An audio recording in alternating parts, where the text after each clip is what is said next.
38 and still single. No wonder you are going to die alone. My sister Jessica sneered the words loud enough for every aunt and uncle at the long mahogany table to hear. The clinking of silver forks against fine china stopped. The smell of roasted lamb and rosemary seemed to sour in my throat. I looked down at my water glass. Then the table erupted. The harsh sound of a dozen family members finding my humiliation entertaining filled the dining room. My mother Barbara sat at the head of the table. She reached over and patted Jessica's hand. Her diamond tennis bracelet caught the light from the chandelier. "Oh, stop it, Jess," my mother laughed. "She is just joking, Diana. Do not be so sensitive." My father, William, kept his head down. He methodically buttered a dinner roll and pretended he did not hear a thing. Silence served as his safest armor. 10 years ago, I would have shrunk into my chair. 5 years ago, I might have left the table with hot tears stinging my eyes so they could whisper about my fragile ego once I was out of earshot. Tonight, I just felt a cold and sharp clarity. I set my glass down. The ice clicked against the crystal rim. The sound cut through the lingering chuckles of the relatives sitting closest to me. I picked up my cloth napkin, dabbed the corner of my mouth, and looked directly into my sister's eyes. "Do not worry about me." I kept my voice steady and low. "Funny enough, my husband actually knows you." The remaining laughter died. My mother froze with her wine glass suspended halfway to her mouth. "Before I tell you who my husband is and what I placed on that dinner table, tell me, how old are you and where are you watching from tonight?" Welcome to Grape Vengeance. I love seeing how far these stories travel and reading about your own experiences in the comments. My name is Diana Moore. I am 38 years old and I live in Massachusetts. For a decade, I have worked as a forensic financial auditor in downtown Boston. I spend my days tracing missing money and untangling corporate fraud. I look for the rot hidden deep inside balance sheets. I like facts. Facts do not shift depending on who is in the room. My family preferred fiction. Jessica was 32. She wore a designer silk blouse and sat with the posture of a queen holding court. She was the founder of a tech startup. She drove a leased luxury vehicle and posted daily photos of her curated success. But I knew her company was bleeding cash. For 6 months, she had been desperate for a $5 million buyout to save her from bankruptcy. Jessica frowned. Her flawless smile faltered. "What are you talking about? You do not have a husband." "We married privately 6 months ago," I replied. He prefers to keep his personal life out of the press, especially when he evaluates high-stakes corporate buyouts. Jessica's hand lowered slowly. Her wine glass tapped against the wood of the table. The liquid trembled inside. "His name is Julian Pierce," I said. The silence in the room stretched out. It grew thick and suffocating. It was the sound of a power dynamic shattering in real time. Jessica's mouth opened, but she produced no sound. The blood drained from her cheeks, leaving her pale and wide-eyed. She knew exactly who Julian Pierce was. He was the chief executive of the exact venture capital firm she had been relentlessly courting. He was the man holding the lifeline she needed to survive. And I was the invisible sister she had just mocked in front of our entire extended family. My mother looked from Jessica to me. Her polished hostess facade slipped into genuine panic. "Diana, is this true?" I did not answer her right away. I held Jessica's panicked gaze and watched the realization sink into her bones. But my marriage was not the only secret sitting at that dinner table. I reached into my purse and pulled out my phone. I unlocked the screen with my thumb. "Julian and I keep our professional lives separate," I said. I tapped open an encrypted document I had received from his compliance team that morning. "But his legal department flagged an anomaly in your investment portfolio today, Jess. They wanted my professional opinion on it." Jessica swallowed hard. Her eyes darted to the phone in my hand. A thin layer of sweat appeared on her forehead. "It seems your independent financial audit has a very familiar signature." I placed the phone face up on the center of the table. I watched her chest stop moving. She stopped breathing entirely. "You claimed your revenue grew by 400% last quarter," I said, "and you backed up that claim with an audit, digitally signed by Diana Moore, CPA. You used my exact credential ID." My mother leaned forward. What does that mean? It means Jessica forged my signature to trick my husband's firm. I looked at my mother. In the financial sector, we call that felony wire fraud. The words hung over the untouched food and the crystal glasses. For a few seconds, the only sound in the room was the ticking of the grandfather clock in the hallway. Then, the dining room exploded. My aunt knocked over her water glass. The ice spilled across the linen tablecloth. My uncle stood up quickly and muttered something about checking the driveway. Within 60 seconds, the extended family members began a rapid, uncomfortable exodus. They grabbed their coats from the front hall and practically ran out the front door. They loved watching a petty sibling rivalry, but they wanted no part of a federal crime. Soon, only 4 people remained in the dining room: me, my sister, my mother, and my father. My mother stood up. Her heavy wooden chair scraped against the hardwood floor. She did not turn to Jessica. She did not demand an explanation from the daughter who had just been accused of a severe crime. Instead, she fixed her sharp gaze on me. "Diana, lower your voice," she hissed. I had not raised my voice at all, but to Barbara, any truth that threatened her pristine social image sounded like a scream. My mother smoothed the front of her expensive dress and took a deep breath. She recalibrated her strategy in real time. Her mind worked like a machine built entirely for damage control. For 32 years, she had smoothed over every mistake Jessica ever made. When Jessica failed a college class, my mother blamed the professor. When Jessica wrecked her first car, my mother blamed the rain. Now she was ready to blame me for a forged corporate audit. If Julian Pierce is really your husband, then this is actually wonderful news, my mother said. Her tone shifted into a sickly sweet negotiation voice. She walked around the table and tried to place her hand on my shoulder. I leaned away before she could touch me. She dropped her hand, but kept the fake smile. You can just call him Diana. You can explain the situation tonight. Tell him it was a misunderstanding and push the funding through. Jessica needs that investment. This is family. We help each other. I stared at her. I looked at the woman who had birthed me. Less than 5 minutes ago, she had laughed openly while my sister told me I was going to die alone. Now she wanted to use my marriage as a tool to secure a $5 million buyout for the same sister. The entitlement radiated from her like heat from a pavement. I am not calling anyone to push this through, I said. Jessica finally found her voice. It was a thin and reedy sound. It held none of the booming arrogance she had paraded around the table earlier. It was a placeholder, Diana. Jessica stammered. Her eyes darted toward our father, begging for a rescue that was not coming. It was just a draft. My assistant must have uploaded the wrong file to the portal. It was a simple clerical error. I never meant to submit it. I did not blink. I reached out and tapped the screen of my phone. The encrypted PDF glowed brightly in the center of the table. A clerical error does not generate a specialized encrypted digital signature, I replied. My voice remained steady, but the temperature in the room dropped.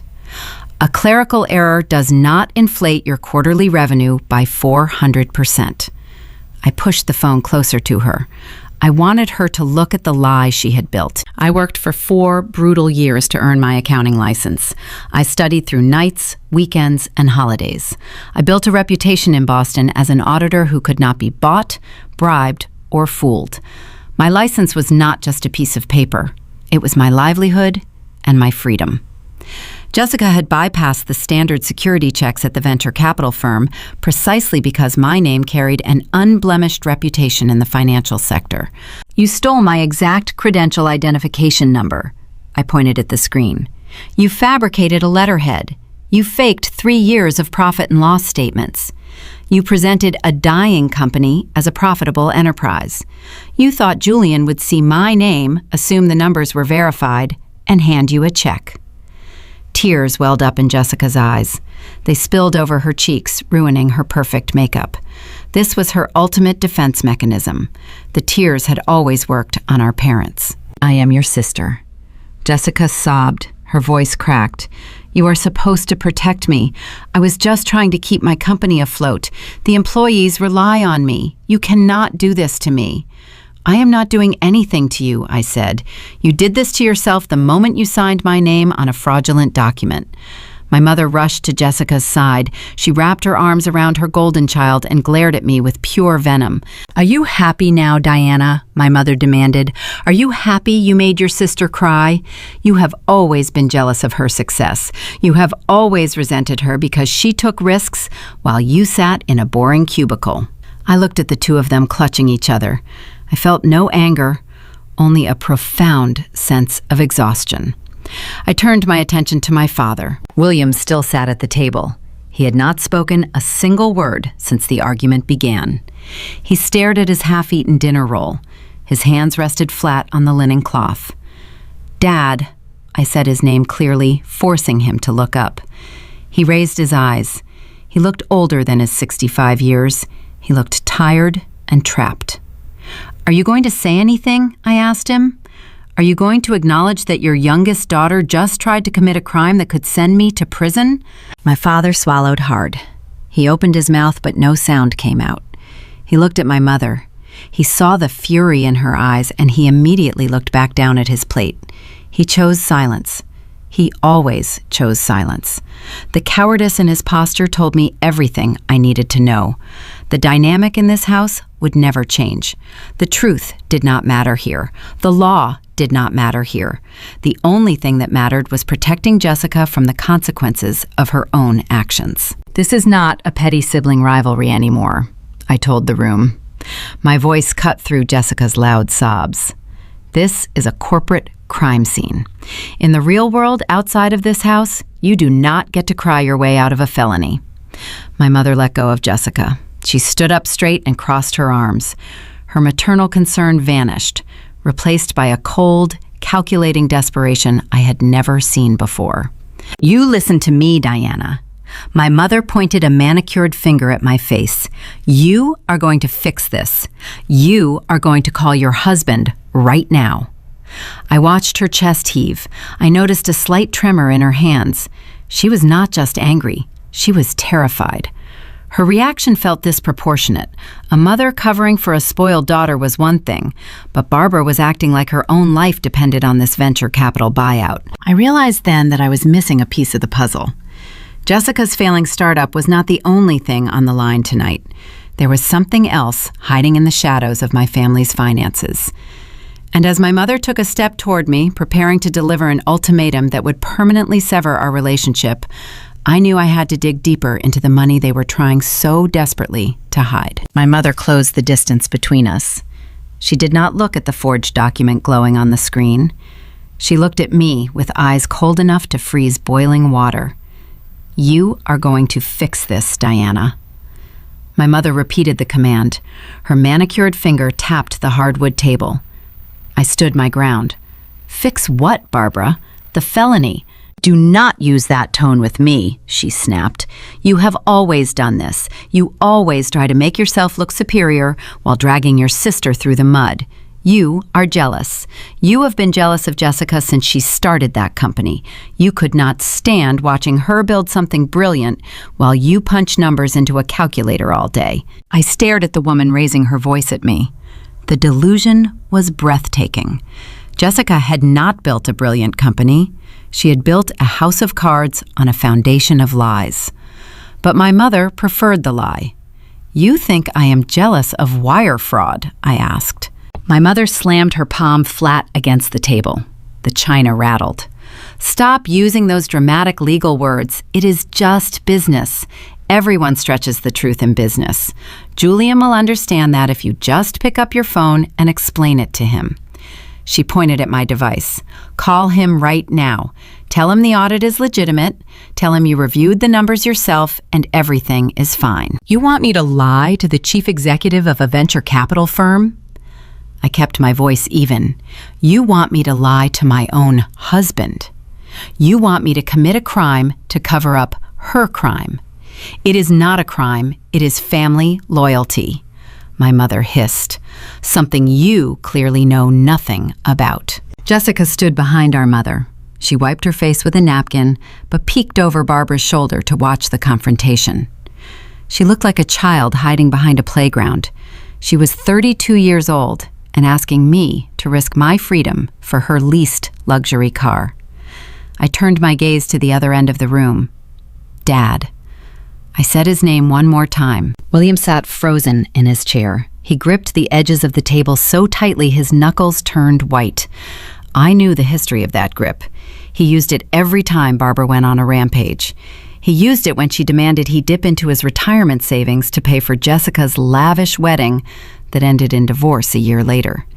He used it when she insisted they co-sign a loan for Jessica's failed boutique 5 years ago. My father was a man who traded his backbone for a quiet evening. William, my mother snapped at him, tell your daughter she is being unreasonable. Tell her to make the call. My father looked at me. His eyes pleaded with me to just comply. He wanted me to absorb the blow so he did not have to deal with the fallout. Diana, please, he whispered, just talk to the man. Do not tear this family apart over a piece of paper. A piece of paper. That was what my father called my professional license. That was what he called my integrity. The last string tying me to these people snapped. It did not make a loud noise. It just went slack. I am not making the call, I said. I picked up my phone and slid it into my purse. Barbara's face turned a dangerous shade of crimson. If you walk out that door right now, you are no longer a part of this family. She delivered the ultimatum with the precision of an executioner. Do you hear me, Diana? You fix this deal today, or you lose your mother. You lose your father. You lose your sister. You will never step foot in this house again. We will erase you from our lives. I stood in the dining room and processed the threat. My mother thought being cut off from this toxicity was a punishment. She thought denying me access to her manipulation would bring me to my knees. She had no idea it sounded like a reward. I looked at Jessica wiping her fake tears. I looked at William staring at the floor. I looked at Barbara waiting for my surrender. Okay, I said. Barbara blinked. Her confident posture wavered. What did you say? I said, okay. I turned around and walked toward the front hallway. Diana, my mother shrieked. Her voice echoed off the high ceilings. Get back here right now. You cannot just leave. We are not done talking about this. I did not answer her. I reached the coat rack. I pulled my wool trench coat off the hanger. I slipped my arms into the sleeves and buttoned the front. My movements were slow and deliberate. I refused to let them see me rush. I refused to absorb their panic. They wanted a screaming match. They wanted an emotional breakdown they could use against me later. I gave them nothing but my back. The front door opened with a heavy click. The crisp autumn air hit my face. I stepped out onto the porch and pulled the door shut behind me. The latch caught. The lock engaged. I walked down the brick path to my car. My heels clicked against the pavement. I unlocked my sedan, slid into the driver's seat, and started the engine. I did not look back at the house. I shifted into drive and pulled away from the curb. The drive from Concord to Boston usually took 40 minutes. Tonight, the roads were empty. The streetlights blurred into long yellow ribbons against the dark sky. I kept the radio off. I needed the quiet. I needed to let the adrenaline drain from my bloodstream. 10 minutes into the drive, my phone vibrated in the cup holder.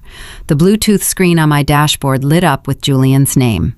I pressed the answer button on the steering wheel. Hello? Are you safe? His voice filled the cabin.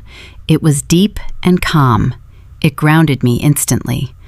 I am driving home, I said. I just left the house. Julian let out a slow breath. My compliance director called me an hour ago. He said the system flagged a major discrepancy in the revenue history for your sister's startup. Then he told me the auditor's signature belonged to my wife. I gripped the steering wheel. She stole my credentials, Julian. She forged the document to bypass your initial security screening. She thought you would see my name and push the funding through without asking questions. I know, he said. I already had the IT department trace the IP address on the document submission. It came directly from Jessica's office in Cambridge. She did not even try to hide her digital footprint. She was reckless. They demanded I fix it. I kept my eyes on the highway ahead. Barbara ordered me to call you and legitimize the audit. She threatened to disown me if I refused to help Jessica steal your money." Julian went quiet for a moment. I could hear the faint sound of keyboard keys clicking in the background. He was sitting in his home office, working late, as always. When he finally spoke, his tone carried the weight of a seasoned executive. "I am sorry, Diana. I know it hurts when the people who are supposed to protect you try to use you instead." "It does not hurt anymore," I said. "I just feel tired." "We need to set a strict boundary on this right now," Julian said. His professional edge returned. "I love you. I will support you in any way you need personally, but my firm cannot treat this as a family dispute. Jessica submitted a fraudulent financial document to a regulated investment entity. If we ignore it, we become complicit in wire fraud. I would never ask you to ignore it," I told him. "I want you to handle it exactly by the book. Give her zero leniency." "Are you certain?" he asked gently. "Once my legal team files the official rejection and flags the fraud attempt with the financial authorities, there is no undoing it. Your sister will face severe civil penalties. She might even face criminal charges, depending on how deep her lies go."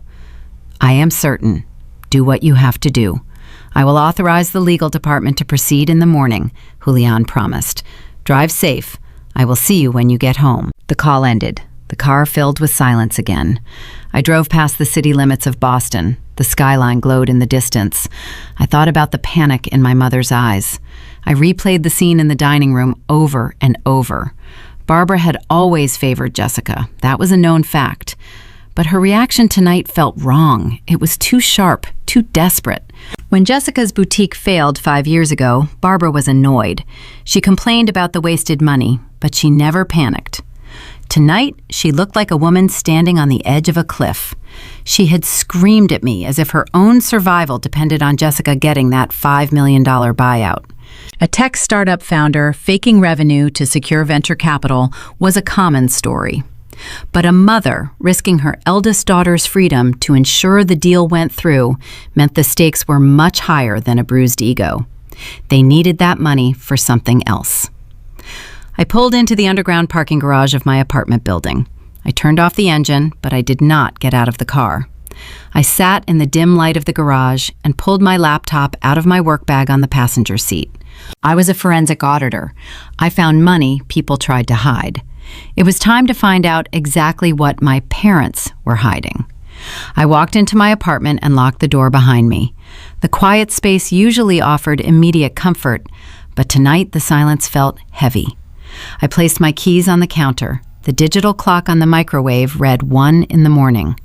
My body craved rest, but my mind raced with numbers. I am a forensic auditor.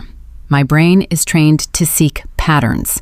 When numbers do not align, I follow the discrepancies until I find the truth. And tonight, the emotional numbers in my family did not add up. My mother had reacted with blind panic. Barbara Moore never panicked over simple business mistakes. She treated corporate failures as minor social inconveniences. She only lost her temper when her own security was threatened. Her reaction in the dining room was not maternal protection. It was raw and unadulterated terror. I opened my laptop on the kitchen island. The screen cast a pale glow across the dark granite counter. I decided to do what I do best. I followed the money. I navigated to the County Property Records portal. Anyone can access real estate deeds and liens if they know the correct municipal website. I typed my parents' home address into the search bar. The system took a few seconds to load. I knew the history of that Concord house. My parents bought the 4-bedroom colonial 30 years ago. It featured a manicured lawn, a wraparound porch, and a neighborhood association that enforced strict aesthetic rules. The house was the ultimate symbol of my mother and her precious social status. My father had hosted a lavish dinner party 5 years ago to celebrate paying off the 30-year mortgage. He proudly announced they owned the estate free and clear. The search results populated on my screen. A document icon appeared under a recent filings tab. The date stamp read 18 months ago. I clicked the link. A scanned copy of a deed of trust filled my monitor. My stomach dropped as my eyes scanned the legal jargon. It was a second mortgage. My parents had borrowed $800,000 against the equity of their home. I leaned closer to the screen. I looked at the lender information. It was not a traditional commercial bank. It was a private lending firm known for predatory interest rates and brutal repayment terms. This was the kind of financial institution desperate people used when traditional banks refused to take their calls. I scrolled down to the signature page. William and Barbara Moore. The ink looked rushed. The notary stamp verified their identities. 18 months ago. I leaned back on my bar stool and stared at the dark ceiling. The timeline fit together like puzzle pieces. 18 months ago was the exact time Jessica announced the launch of her new tech venture. She had hosted a kickoff party at a downtown hotel. She wore a designer dress and claimed she had secured initial funding from silent angel investors. She bragged about her brilliant business acumen to everyone who would listen. The silent angels were our parents. Jessica had convinced them to leverage the only valuable asset they owned. She bled their retirement dry to fund her fantasy startup. My professional training took over. I needed more evidence. I pulled up the state corporate registry database. I searched for Jessica and her company registration. I found the public financial filings she was required to submit during her first year of operation. I cross-referenced the dates of her initial capital deposits with the exact date my parents signed the property loan. The numbers matched perfectly. The $800,000 went straight from the predatory private lender into Jessica's corporate operating account. She used our parents' home equity to fake her early cash flow. Then I looked back at the terms of the property loan. The interest rate was staggering. The monthly minimum payments would consume my father and his entire pension. They were likely burning through their limited savings just to keep the lights on. But the most terrifying detail was the loan structure itself. It included a balloon clause. The principal balance was due in full at the end of a 2-year term. That deadline was only 6 months away. The picture became crystal clear. The scene in the dining room replayed in my head with a devastating new context. Barbara was not yelling at me out of simple sibling favoritism. Her pristine colonial house was on the chopping block. She was drowning in debt. She was facing imminent foreclosure.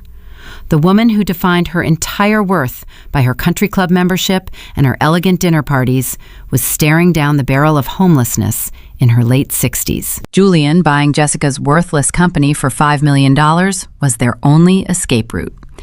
Jessica planned to use the venture capital buyout money to pay off the private lender and save the estate before the balloon payment came due. They needed my husband to hand them a fortune to cover up their catastrophic financial failure. My marriage was supposed to be their financial salvation, and by refusing to validate the forged audit tonight, I had just signed their eviction notice. A cold chill ran down my spine. I typed my own name into the county search bar. I wanted to see if Jessica had forged my signature on any other public documents. If she was bold enough to fake a corporate audit, she might have faked other financial guarantees. The search returned an older file. It was a line of credit my parents opened 7 years ago for emergency home repairs. I clicked on the file and reviewed the document. I saw my own signature listed as an emergency guarantor. I had agreed to that years ago when their credit score dipped briefly due to a forgotten medical bill. The account was supposed to be closed a long time ago. It was not closed. The private lender who issued the new second mortgage had absorbed the old line of credit. My name was still attached to the digital file as a secondary contact. It was a minor administrative detail, but it technically tied me to their sinking ship. If they defaulted on the house, the bank might try to come after my credit profile. I made a firm mental note to sever that legal tie the moment the banks opened on Monday. I closed the browser tabs one by one. The digital trail vanished from my screen, but the betrayal remained burned into my mind. The sun began to rise over the Boston skyline. The dark sky slowly turned a pale shade of gray. I sat in the quiet apartment and realized the true depth of their deception. My parents had gambled their entire future on a daughter who lied for a living. They kept this staggering financial burden a secret from me. They knew I would have spotted the bad investment immediately. I would have demanded to see Jessica and her business plan. I would have exposed the flawed revenue models. I would have protected their retirement. Instead, they chose to trust the golden child.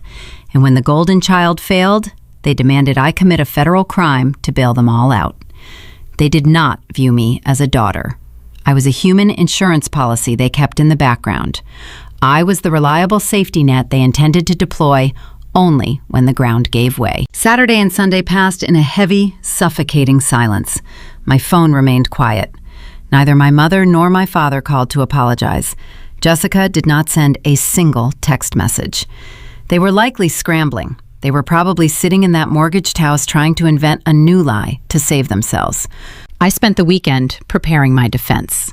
I gathered every piece of financial data I had uncovered. I saved the property records to an encrypted flash drive. I documented the timeline of Jessica and her corporate filings.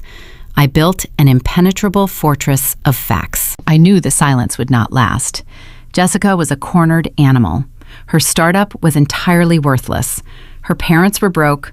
Her forged audit was sitting on the desk of a venture capital chief executive who happened to be my husband. She had nothing left to lose. And people with nothing left to lose do very dangerous things. Monday morning arrived. I dressed in a tailored gray suit. I pinned my hair back in a tight bun. I drank a cup of black coffee and drove to my accounting firm in the financial district. I expected a difficult week. I expected angry emails or legal threats sent through a cheap attorney. But as I walked through the glass doors of my office lobby, I quickly realized Jessica was not going to wait for the legal process to unfold. She was not going to hide behind our mother anymore. The desperate sister who had mocked me at the dinner table had decided to bring the war directly to my doorstep. The elevator doors slid open on the 14th floor of my firm in the heart of the Boston financial district. I stepped out into the quiet hum of the reception area. The smell of expensive roasted coffee and fresh printer paper usually grounded me. This place represented order. Every ledger had a balance. Every discrepancy had an explanation. I greeted the receptionist and walked down the long carpeted hallway toward my corner office. My mind was already organizing the tasks for the day. I needed to call the private lender and remove my name as an emergency contact from my parents' old credit file. I needed to draft a formal statement distancing my professional license from my sister and her fraudulent paperwork. I pushed open the heavy glass door to my office and stopped dead in my tracks. Jessica sat on my gray leather sofa. She did not belong here. This building required a key card for entry past the lobby turnstiles and another key card to access the executive floors. She must have tailgated a group of distracted interns through the security gates and slipped past the reception desk while someone was on a phone call. Her presence in my sanctuary felt like a physical violation. I closed the door slowly. The latch clicked into place, locking us inside the soundproof room. Jessica looked up. The arrogant tech founder from the dinner table was gone. She had swapped her designer silk blouse for a wrinkled, oversized sweater. Her hair was pulled back into a messy knot. Dark circles bruised the skin under her eyes. She clutched a crumpled tissue in her hands. The entire look was carefully curated to project vulnerability and exhaustion. "Diana, please." Jessica stood up. Her voice trembled. "I know I am the last person you want to see right now, but you have to listen to me." I walked past her without saying a word.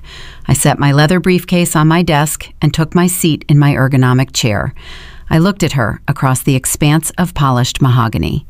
"You bypassed building security." I kept my tone flat. "That is trespassing." "I had to see you." She took a step closer to the desk. "Mom and Dad would not let me sleep. The house was a nightmare this weekend. Everyone is terrified." "I am terrified, Diana. I made a terrible mistake and I do not know how to fix it." Tears spilled over her lower lashes. They tracked down her pale cheeks. She wiped them away with the back of her hand. It was the same innocent gesture she used when we were children, and she broke one of our mother's expensive vases. She would cry, point her finger at me, and watch our mother punish me for her carelessness. "We are sisters, Diana," she sobbed. "Do you remember when we were little? We used to hide in the attic during thunderstorms. You always held my hand. You always kept me safe. We share the same blood. You cannot just throw me to the wolves over a business mistake. Her emotional manipulation was textbook. She skipped right over the federal crime she committed and aimed straight for childhood nostalgia. She wanted me to feel responsible for her pain. I reached into my purse and pulled out my phone. I placed it flat on the desk between us. My thumb swiped across the screen, opening a specific application I used for conducting hostile financial interviews. Massachusetts law requires consent for recording conversations, but my corner office featured a visible security placard on the door stating all interactions within the room were subject to audio and visual recording for corporate compliance. Furthermore, the application itself emitted a distinct double beep to indicate a recording had begun. I tapped the red icon. The double beep chirped clearly into the quiet room. Jessica did not even notice the sound. She was too wrapped up in her own theatrical performance. She leaned over my desk, pressing her palms against the wood. "Please, just call Julian," she begged. "Just tell him it was a draft. Tell him you were consulting for me and the final numbers are still pending. Just buy me some time." I looked at the digital timer counting up on my phone screen. 3 seconds. 4 seconds. The trap was set. I just needed her to walk into it. "I cannot call Julian without understanding the mechanics of your error." I used my calmest auditing voice, the voice that encouraged nervous embezzlers to keep talking. "If you want me to comprehend this situation, you need to explain your methodology. Why did you use my exact credential identification number on that forged audit?" Jessica let out a ragged breath. She thought my question meant I was considering helping her. She thought she had broken through my defenses. "I needed your reputation," she admitted. The words tumbled out of her mouth in a desperate rush. "Julian runs the tightest venture capital firm in the city. His compliance team rips startup financials apart. I knew if I submitted an audit from a random accounting firm, they would dig into every single receipt. But you are a senior forensic auditor. Your license is pristine. I knew if his team saw your credential number, they would assume the numbers were bulletproof. I knew they would bypass the initial screening." I nodded slowly, encouraging her to dig the hole deeper. "So you intentionally typed my specific state license number to deceive the compliance department?" "Yes," she cried. "I copied it from a public directory. I just needed the document to pass the first desk." The digital timer hit 45 seconds. I had her intent and her action on tape. Now I needed the motive. "And the revenue figures?" I asked. "Why did you fake the numbers? Your operating accounts were empty. You inflated your quarterly profits by 400%. Why take such a massive risk?" Jessica collapsed back onto the leather sofa. She buried her face in her hands. "Because of the private lender, Diana. The second mortgage is coming due." She looked up at me. Her eyes were red and frantic. "Mom and Dad gave me $800,000 18 months ago to launch the platform, but the user acquisition cost was too high. The marketing agency bled me dry. The money vanished in 10 months. The loan has a balloon clause. The entire principal balance is due in 6 months, and the interest rate is eating Mom and Dad alive." She gripped the cushions of the sofa. "If I do not get the $5 million buyout from Julian, the lender is going to foreclose on the Concord house. Mom will lose everything. She will be on the street. I had to fake the revenue numbers to make my company look profitable. It was the only way Julian would buy it. I did it to save our parents." The recording app ticked past 2 minutes. She had just confessed to wire fraud, identity theft, and corporate misrepresentation. She outlined the exact timeline, the underlying financial motive, and her deliberate choice to exploit my professional standing. The confession was flawless. It was a prosecutor's dream. Jessica stared at me, waiting for my reaction.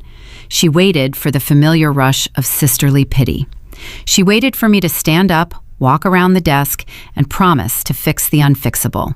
I reached down and tapped the screen of my phone. The red recording icon vanished. The file saved securely to my encrypted cloud drive. I picked up my pen and opened a fresh legal pad. "Your tears are wasting my time, Jessica," I said. Her mouth dropped open. The crying stopped instantly. The sudden silence was jarring. "What?" she whispered. I looked at her with absolute detachment. "You broke into my office to tell me you committed multiple felonies because you burned through $800,000 of predatory debt. You expect me to jeopardize my career and lie to my husband to save you from a disaster you engineered. Diana, I am begging you. I am not your safety net," I said. "I will not sign a fraudulent document. I will not call Julian to buy you time. I will not cover up your crimes." Jessica stood up. The vulnerable facade melted away, revealing the vicious entitlement underneath. "You are really going to let Mom and Dad lose their home?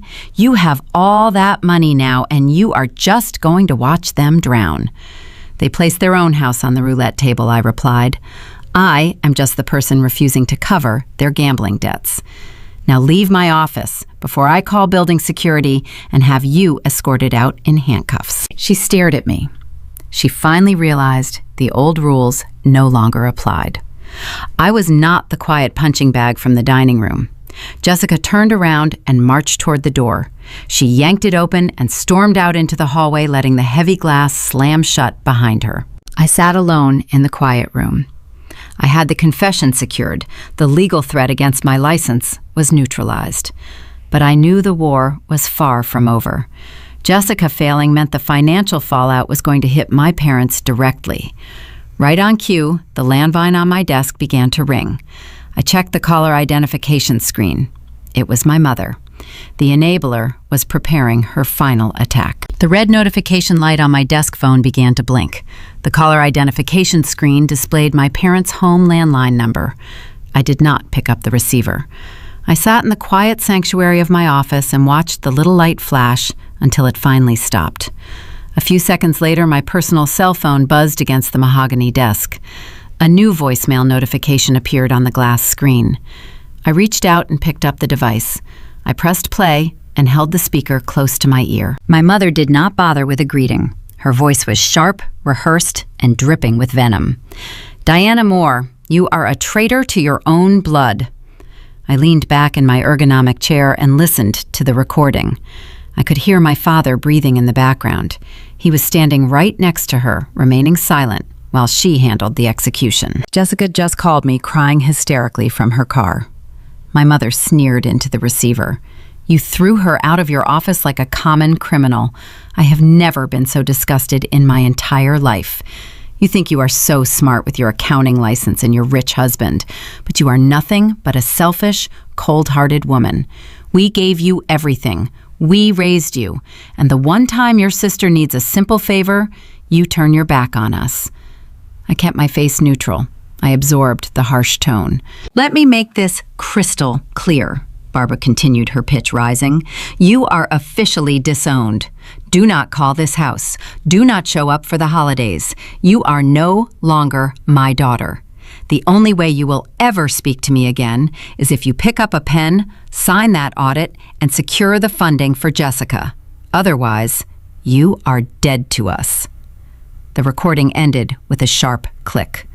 30 seconds of audio attempted to erase 38 years of family history. I pressed the replay button on the screen.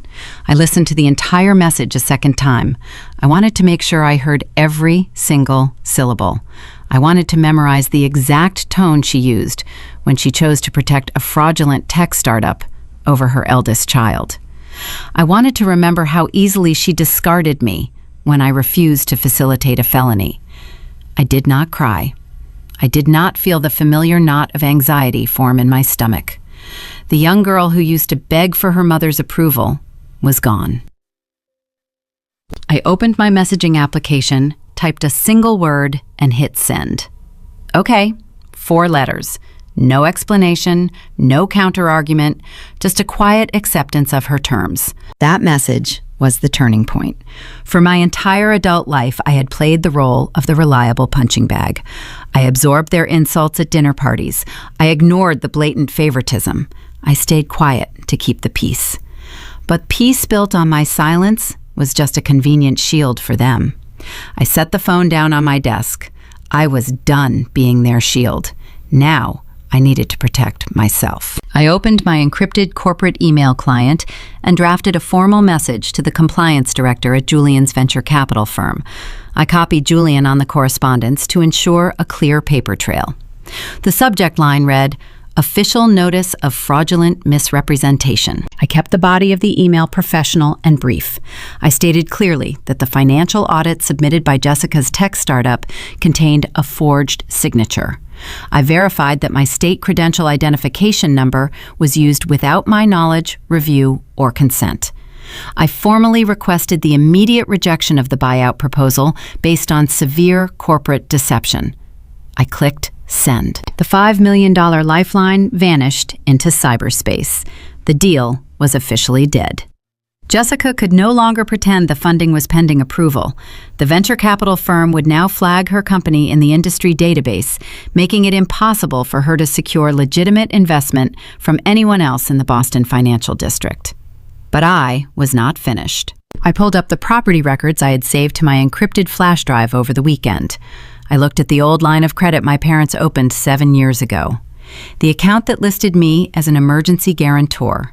The account the private lender had absorbed when they issued the new second mortgage to fund Jessica and her fake business. My name was still sitting on that digital file.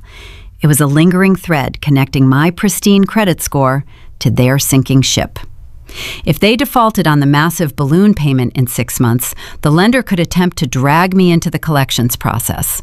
I refused to pay a single cent toward a debt they incurred to fund my sister's lies. I found the customer service number for the private lending institution. I dialed the digits on my desk phone.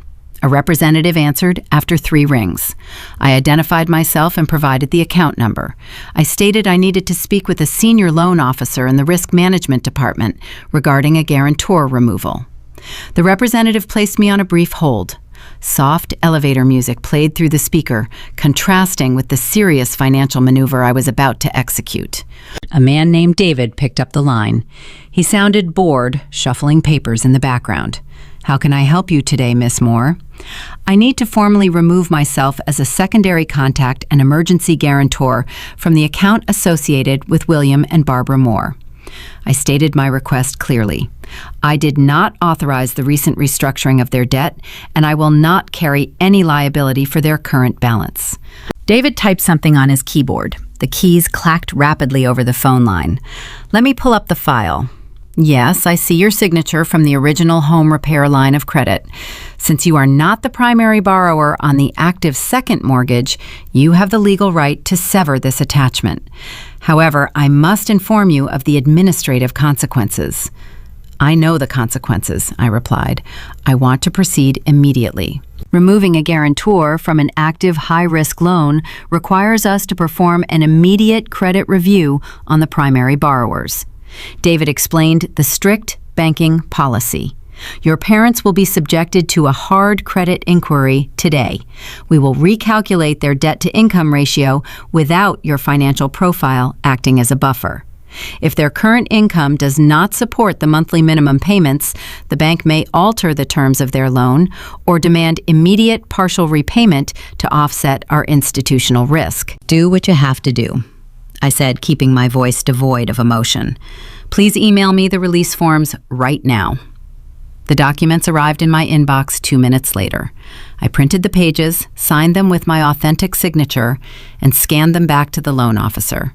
The financial freeze had officially begun. By removing my name, I pulled the rug out from under their hidden safety net. The private lender would now look closely at my parents' actual finances. They would see 2 retired adults living on a fixed pension while carrying $800,000 in predatory debt. The bank would panic. The risk management department would realize my parents had zero capacity to cover the looming balloon payment without a miracle. My mother thought she was punishing me by cutting me out of the family. She did not realize I was cutting them off from my financial protection. They were now standing entirely on their own, exposed to the harsh reality of the American banking system. I leaned back in my chair and looked out the window of my office. The Boston skyline stood tall against the bright afternoon sun. I felt a profound sense of lightness. I had spent years carrying the heavy weight of their expectations. Now they were going to carry the weight of their own terrible choices. An hour later, my cell phone buzzed again. It was a text message from a cousin who lived in Connecticut. The message read, "Diana, what is going on? Jessica just posted something terrible about you online. She says you are trying to destroy the family." I read the words on the screen, but I did not reply to the cousin. I knew exactly what my sister was doing. Jessica had failed to manipulate me in person. She had lost the venture capital funding. She likely knew the bank was about to start asking hard questions. So she reverted to her oldest and most reliable tactic. She decided to play the victim for a public audience. The smear campaign was about to begin. She wanted to control the narrative and turn the extended family against me. But she had no idea that her loud online tantrums were no match for the quiet, incoming legal doom. I unlocked my phone and tapped the blue social media icon. I rarely utilized public platforms. My profession required strict digital privacy, but I knew exactly how my sister operated. Whenever the real world demanded accountability, Jessica constructed a fictional universe where she reigned as the ultimate victim. I located her profile immediately. She had published a new status update 20 minutes ago. It featured a black and white photograph of herself staring out a rain-streaked window. The caption served as a masterpiece of emotional manipulation. "Sometimes the people who share your DNA are the ones who stab you in the back," Jessica wrote. "I poured my heart into my business. I worked day and night to build a future. Today, my own flesh and blood sabotaged my funding out of pure jealousy." Some people marry for money and forget where they came from. Toxic blood is real. I am taking time to heal. The post already boasted 50 likes and 24 comments. The aunts, uncles, and cousins who had laughed at me during the dinner party were now offering their digital prayers. Aunt Patricia wrote a lengthy comment praising Jessica for her resilience. "We know your true heart, Jess. Stay strong against the greed." Cousin Daniel posted a crying emoji followed by a harsh judgment. "Money changes people. It is so sad she abandoned her own sister." My text message inbox began to flood. The extended family group chat, which I had muted months ago, sprang to life. I opened the thread and read the incoming attacks. Uncle Richard tagged my phone number directly. "Diana, you should be ashamed of yourself. You marry a wealthy executive and then use his power to crush your struggling sister. You always thought you were better than the rest of us. You are a cold-hearted snob." My thumb hovered over the digital keyboard. The urge to defend myself burned hot in my chest. I wanted to upload the encrypted file containing the forged audit. I wanted to post a clear screenshot of the predatory second mortgage my parents signed. I wanted to expose the $800,000 debt Jessica created to fund her vanity project. I wanted to ask Uncle Richard how he felt about felony wire fraud. I took a deep breath, locked the screen, and placed the phone face down on my kitchen counter. I chose to practice the ultimate form of power: silence. In forensic accounting, we learn a specific psychological rule regarding deception. When a fraudster feels trapped, they talk. They spin narratives. They try to control the room by dominating the conversation. If you stay quiet, they inevitably fill the silence with their own mistakes. Every comment Jessica made, every vague threat she posted, became a permanent digital record. She thought she was winning a public relations war. She did not realize she was digging her own grave in public. While Jessica gathered sympathy hearts on the internet, the gears of the private financial sector ground forward. Julian had confirmed his compliance team submitted the formal rejection letter. His venture capital firm officially categorized Jessica's startup as a high-risk entity due to deceptive practices. That internal flag would ripple through the Boston investment community. No legitimate firm would touch her business now. At the exact same time, the private lender holding my parents' estate hostage initiated their own procedure. By removing myself as an emergency guarantor, I had tripped a silent wire inside their risk management department. I understood exactly how these institutions functioned. An automated system had already pulled my parents' credit reports. A junior loan officer was currently reviewing their fixed pension income against the staggering monthly interest payments. My mother and father were likely sitting in their pristine, Concord colonial house right now. They were probably watching Jessica type her tearful updates, believing public pressure would force me to surrender. They had no idea the Postal Service was already processing a certified letter from their lender. The bank would demand immediate proof of liquid assets. The bank would want to know how 2 retired adults planned to cover a balloon payment in 6 months. A social media post could not satisfy a debt collector. A digital prayer hand emoji could not stop a foreclosure. The contrast between Jessica's loud online victimhood and the quiet approaching legal doom felt poetic. Tuesday morning arrived. The smear campaign escalated. Jessica posted a live video broadcast. She sat in the driver's seat of her leased luxury vehicle. She wore no makeup to emphasize her suffering. She spoke to the camera with a trembling voice, claiming a hostile family member had intentionally interfered with her funding to ruin her life. She never mentioned my name directly, but she fed her audience enough context clues to direct the hate straight toward my profile. More messages flooded my inbox. Gold digger, heartless, traitor. The extended family rallied around the golden child. They loved a tragic hero. They despised a woman who enforced her boundaries. Julian called me during his lunch break. He asked how I was handling the online circus. I explained my strategy. He offered to have his corporate attorneys issue a cease and desist letter for defamation. I declined his offer. I told him to let her keep talking. A cease and desist letter would give her a tangible enemy to fight. It would validate her narrative that a powerful corporation was bullying her. Silence gave her nothing. It forced her to shadowbox. It made her look increasingly unhinged as she realized her public crying was not fixing her private bankruptcy. By Wednesday evening, the tone of the online campaign began to shift. The initial rush of outrage always fades when the target refuses to engage.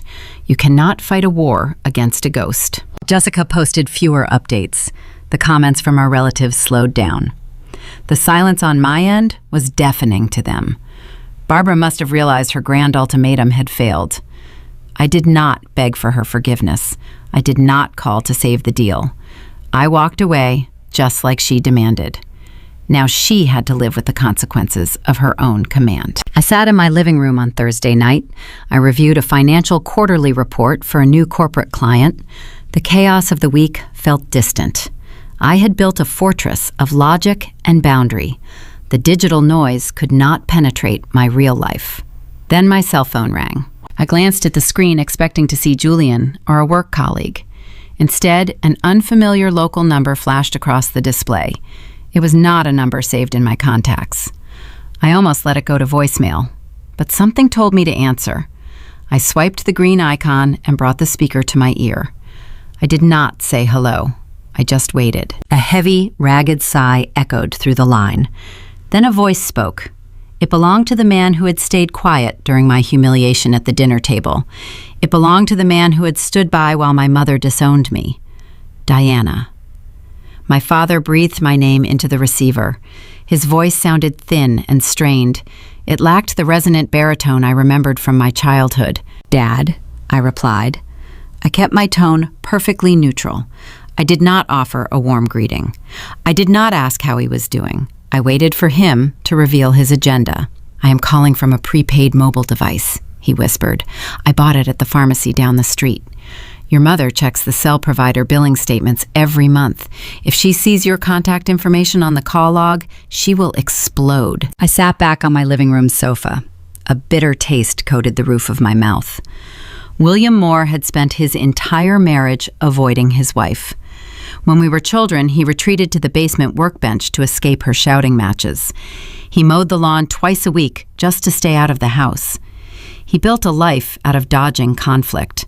Now, he was hiding in a pharmacy parking lot like a fugitive, just to speak to his eldest child. "What do you want, Dad?" I asked. He cleared his throat. The certified mail arrived this morning. The private lending institution sent a formal demand notice. They ran our financial profiles yesterday. The risk management officer flagged our account because you withdrew your emergency guarantor status. The lender is requiring immediate proof of liquid assets to maintain the current loan structure. If we cannot provide a substantial cash deposit within 7 business days, they are initiating the default protocol. My strategy had executed flawlessly. The bank acted exactly as I predicted. I felt a brief surge of professional satisfaction, but it quickly vanished under the weight of familial betrayal. You co-signed a predatory loan for Jessica. I stated the facts plainly. You leveraged the Concord property for $800,000. You knew she had zero revenue.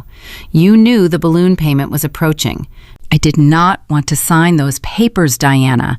His voice cracked with a pathetic edge. Barbara insisted. You know how she gets when she makes up her mind. She said Jessica was a genius. She said the tech startup would make millions and pay off the debt in a year. I just wanted peace in the house. I could not handle another month of her screaming at me. So you signed away your retirement to buy a few months of quiet. I summarized his life philosophy in one sentence. He ignored the harsh reality of my words. He moved directly to his actual motive for the secret phone call. We need cash, Diana, he pleaded. The bank requires $200,000 to restructure the debt and remove the immediate default threat. They will extend the balloon deadline if we hand over a large deposit right now. I know you and Julian have the capital. Your husband runs a venture firm. $200,000 is nothing to him. It would save our home. I stared at the blank television screen across my living room. I processed the sheer audacity of his request. He did not call to apologize for the dinner party. He did not call to check on my emotional well-being after my mother publicly disowned me. He called to ask for $250,000 in the shadows. You want me to wire you $200,000. I kept my voice devoid of emotion. I want to make sure I understand your proposal. Just as a personal loan, he rushed to explain. You do not even have to tell Julian the money is for us. You can say it is an independent investment. Barbara does not need to know where the funds originated either. We can just tell her I cashed out an old annuity policy. We can keep it a secret between you and me. The cowardice was staggering. He wanted to steal money from my husband to save his wife, but he refused to let anyone take accountability. He wanted me to act as his secret bank, while I remained the public villain in the family narrative. Did you know about the forged audit? I asked. The question sliced through his desperate rambling. The line went dead silent. I asked you a question, Dad. Did you know Jessica stole my credentials and faked her corporate revenue to trick Julian? He let out a long, shaky breath. She told us she had a plan. He mumbled. She said she just needed to borrow your professional credibility to get past the initial screening. She promised nobody would get hurt. She said Julian would buy the company and everyone would walk away rich. Barbara thought it was a brilliant strategy, and you let her do it. I tightened my grip on the phone. You watched your youngest daughter commit felony wire fraud against your eldest daughter.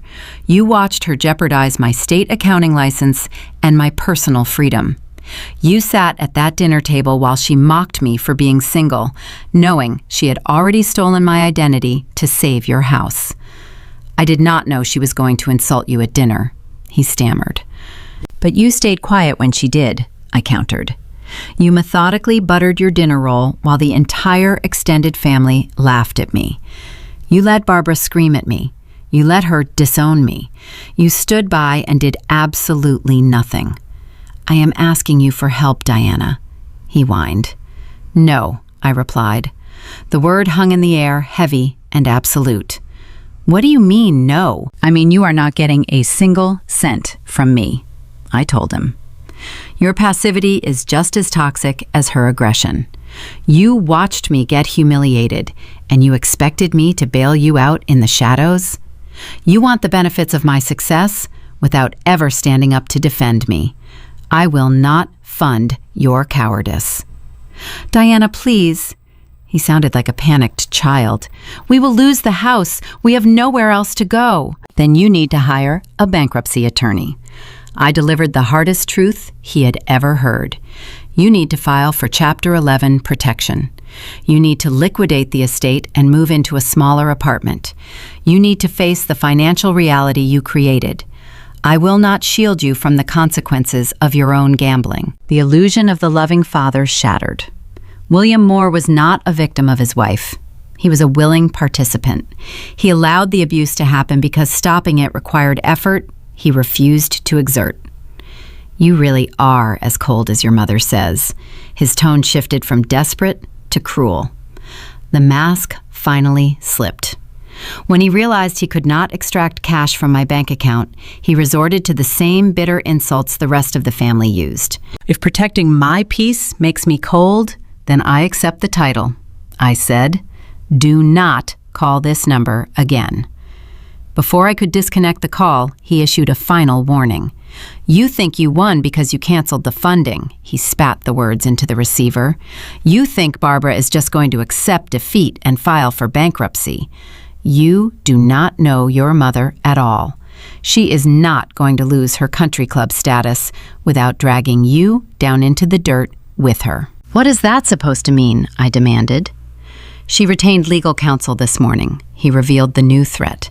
"She hired a corporate litigator in Boston. They are drafting a formal summons right now. They are going to demand a meeting with Julian and his partners. She plans to bypass you entirely and threaten Julian with a public scandal if he does not honor the original buyout agreement. She is bringing the war directly to his boardroom." The call disconnected. I pulled the phone away from my ear. The digital screen went black. My mother was actually trying to extort a major venture capital firm. She believed she could intimidate Julian Pierce in his own corporate arena. She thought she could force a fraudulent $5 million deal by threatening a public relations nightmare. I stood up from the sofa. A new layer of adrenaline rushed through my veins. Barbara and Jessica were abandoning the social media smear campaign and moving straight into a high-stakes corporate ambush. They were walking blindly into a trap they could not comprehend. I needed to warn my husband. The final confrontation was approaching rapidly. I disconnected the call with my father and immediately dialed Julian. He answered on the first ring. I told him everything William had just revealed. I explained how Barbara hired a local litigator. I laid out her plan to extort his venture capital firm with threats of a fabricated public relations scandal. Julian did not panic. He did not raise his voice. He let out a low chuckle that sent a shiver down my spine.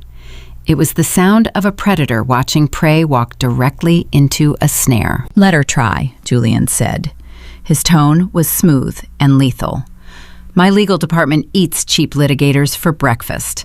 But if your mother wants a corporate war, we will give her one. We are taking this out of the family arena right now." Julian made 3 phone calls that night. By Friday morning, the dynamic shifted permanently. Barbara thought she could send a demand letter and force a quiet surrender. Instead, her hired litigator received a response from one of the most ruthless corporate law firms in the state of Massachusetts. Julian retained a team of attorneys who specialized in financial crimes and corporate defense. When Barbara and her lawyer saw the names on the response letter, the litigator dropped her as a client immediately. He knew better than to risk his own license fighting a losing battle against fabricated revenue numbers. With her legal representation gone, Barbara had no choice but to accept a formal summons. The bank was threatening foreclosure. The venture capital deal remained frozen. She needed a face-to-face meeting to save herself. I agreed to the meeting, but I set the location. We would not sit around her mahogany dining table. We would not meet in a neutral coffee shop. I summoned them to the sterile glass-walled conference room of Julian and his corporate law firm in downtown Boston. I arrived 20 minutes early on Friday morning. The law firm occupied the top 3 floors of a towering steel skyscraper. The environment was designed to intimidate. The floors were polished marble. The walls were thick, soundproof glass. There were no family photographs. There were no emotional artifacts. There was only cold, hard logic. I sat at the end of a long granite table. Julian sat to my right. He wore a tailored navy suit and projected absolute authority. 2 senior corporate attorneys sat across from us. Their names were Marcus Sterling and David Thorne. They had spent their careers dismantling fraudulent companies and destroying white-collar criminals. They had thick legal files resting in front of them. We waited in silence. At exactly 10 in the morning, the heavy glass door swung open. My mother walked in first. She wore her best country club attire, a tailored blazer, a silk scarf, and her signature diamond tennis bracelet. She clutched a designer handbag like a shield. She lifted her chin, trying to project dominance in a room that vastly outranked her. Jessica trailed closely behind her. My sister looked physically ill. The fake confidence from the dinner party was completely gone. She wore a plain dark dress and kept her eyes glued to the marble floor. She knew the bank was preparing to take the house. She knew the financial authorities were looming. Barbara stopped halfway into the room. Her eyes darted from me to Julian to the 2 men in dark suits holding pens over legal pads. She expected to find a vulnerable daughter and an embarrassed husband trying to keep a family secret quiet. She did not expect a corporate firing squad. "Diana, what is the meaning of this?" Barbara demanded. She used her sharp maternal tone, the same tone she used to scold me when I was a child. "I want these strangers to leave the room. This is a private family matter, and we are going to handle it between ourselves." I did not say a word. I simply looked at Marcus Sterling. The senior attorney stood up. He did not smile. He buttoned his suit jacket and fixed a deadpan stare on my mother. "Mrs. Moore, please take a seat," Marcus said. His voice echoed off the glass walls. "I will not take a seat until you leave," Barbara snapped. "I am here to speak with my son-in-law. We have an arrangement to discuss." "You do not have an arrangement," Marcus replied smoothly. "You have a criminal liability. I am Marcus Sterling, lead counsel for Pierce Venture Capital. The man sitting next to me is David Thorne, our senior fraud investigator. We represent Julian Pierce and his firm. We do not leave the room when our client is confronting an extortion attempt." Barbara flinched. The word extortion hung in the cold air. My mother realized her motherly authority held zero currency in this skyscraper. She could not ground a corporate attorney. She could not send a fraud investigator to his room without supper. She was stripped of every weapon she had ever used to control our lives. Jessica grabbed the back of a leather chair to steady herself. Her knuckles turned white. "Mom, just sit down," Jessica whispered frantically. "Please, just sit down before they call the police." Barbara slowly lowered herself into a chair across from me. She placed her designer handbag on the floor. Her posture deflated.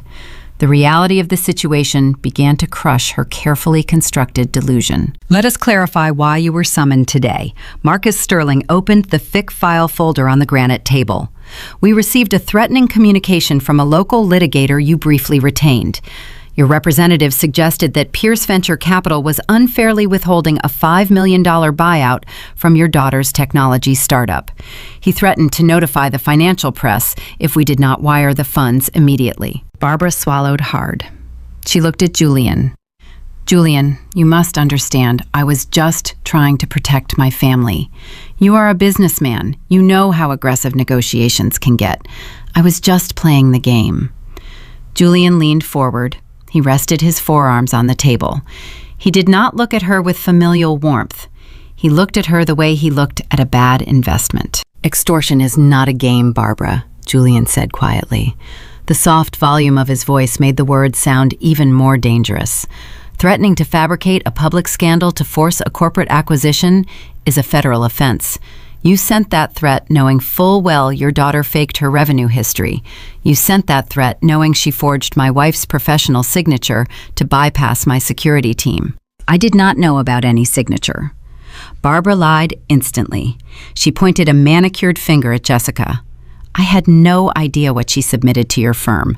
I am just a mother trying to save her home. I trusted my daughter, and she misled me." Jessica gasped. She turned to stare at the woman who had protected her for 32 years. Barbara was throwing her golden child directly under the speeding bus to save her own skin. "Mom, how could you say that?" Jessica cried out. "You knew exactly what I was doing.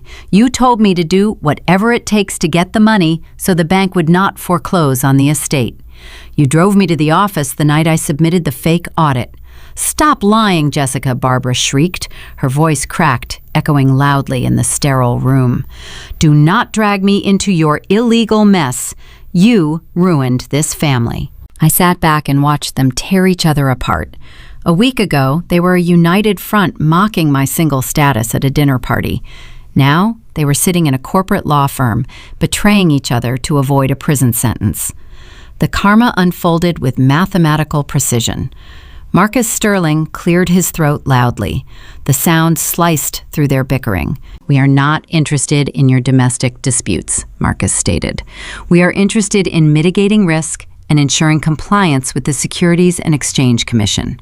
Because Jessica Moore utilized the digital portal of a regulated investment firm to transmit falsified financial documents, we have a legal obligation to report the anomaly." Jessica began to hyperventilate. Her chest heaved. "You cannot report me to the authorities," she begged. "They will freeze my bank accounts. They will ban me from trading. I will go to jail. Please, Diana, tell them not to do this." She looked at me with wide, terrified eyes. She wanted the reliable punching bag to absorb this final blow. She wanted me to throw myself in front of the federal government to save her leased luxury car and her fake reputation. But I was not the same woman who sat quietly while the extended family laughed at me. I was the forensic auditor who had traced every single lie they ever told. "You made your choices, Jessica," I said calmly, "and now you have to answer to the evidence." I reached down into my leather briefcase resting beside my chair. I pulled out a thick black binder. I placed it squarely in the center of the granite table. The loud thud made both my mother and my sister jump in their seats. They stared at the binder as if it were a ticking bomb. They had walked into a trap expecting a negotiation. They had no idea I was about to present the undeniable proof that would destroy their fictional universe forever. The black binder rested on the cold granite table like a loaded weapon. Jessica stared at the thick spine. Her breathing grew shallow and uneven. She looked like a cornered animal realizing the trap was fully shut. But my sister had survived her entire adult life by twisting reality to suit her needs. She was not ready to surrender to the facts. "It is just a minor misunderstanding," Jessica stammered. Her eyes darted from Julian to the senior attorneys and back to me. "I did not commit a crime. Startups exaggerate their early projections all the time. It is standard industry practice to paint an optimistic picture for potential investors. I just rounded up some numbers to secure the initial meeting. We were going to adjust the final ledger during the due diligence phase." I did not let Marcus Sterling or David Thorne respond. They were present to represent corporate interests. But this specific confrontation belonged to me. This was my arena. I reached forward and flipped open the heavy cover of the binder. The distinct sound of thick paper turning echoed sharply in the sterile glass room. I did not need to shout to establish dominance. I let the financial documentation speak on my behalf. "Rounding up implies you actually had revenue to round." I kept my voice flat and even. I slid the first document across the smooth stone surface toward her side of the table.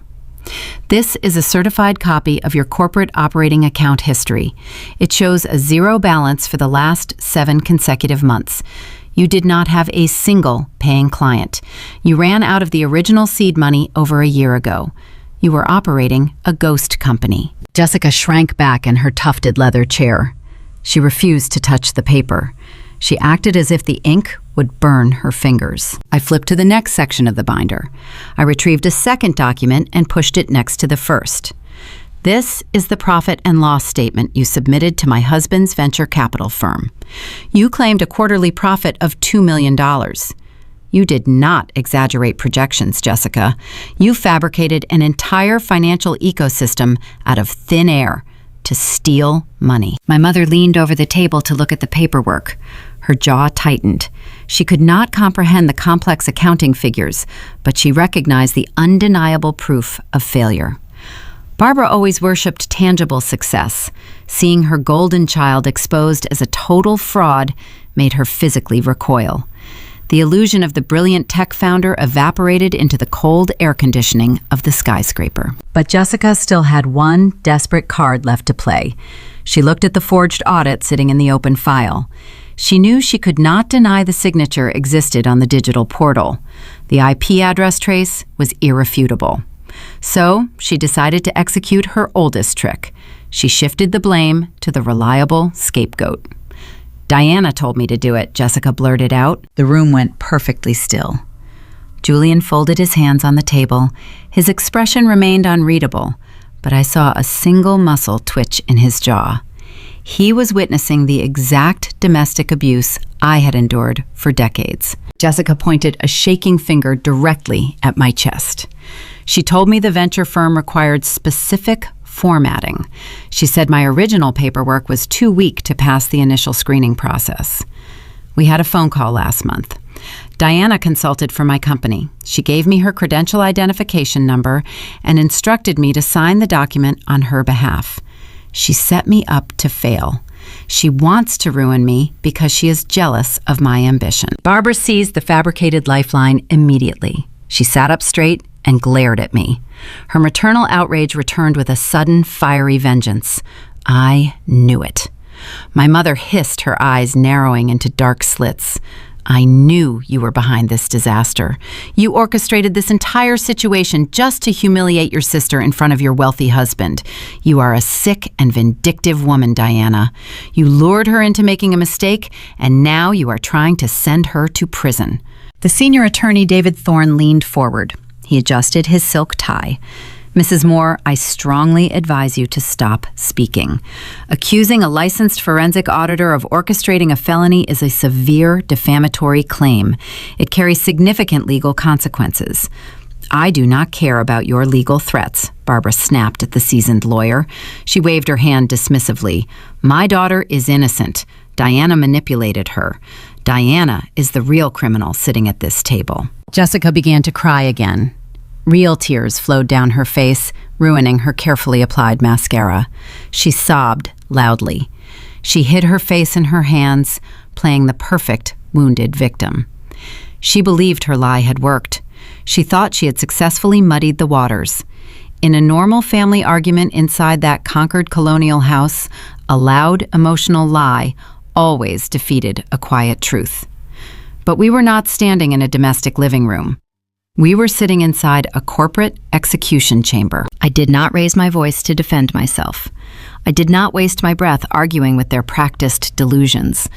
I reached into the pocket of my tailored suit jacket and pulled out my cell phone. I placed the device flat on the granite. I picked up the auxiliary cord connecting to the central audio system of the conference room. I plugged the silver jack into the bottom of my phone. "What are you doing?" Jessica stopped crying instantly. Her tears dried up. Her eyes widened with sudden panic as she stared at the electronic tether. "I am providing the board with clarity," I replied. I unlocked my screen. I tapped the secure media folder on my dashboard. I selected the audio file I had recorded during the frantic office ambush on Monday morning. I pressed the play icon. The expensive surround sound speakers embedded in the ceiling crackled to life. A familiar electronic double beep chirped through the silent room. Then my sister's voice filled the cold air. The audio playback was crystal clear. Every single word dripped with desperate entitlement and undeniable guilt. "I needed your reputation." The recorded version of Jessica confessed to the room. Julian runs the tightest venture capital firm in the city. His compliance team rips startup financials apart. I knew if I submitted an audit from a random accounting firm, they would dig into every single receipt.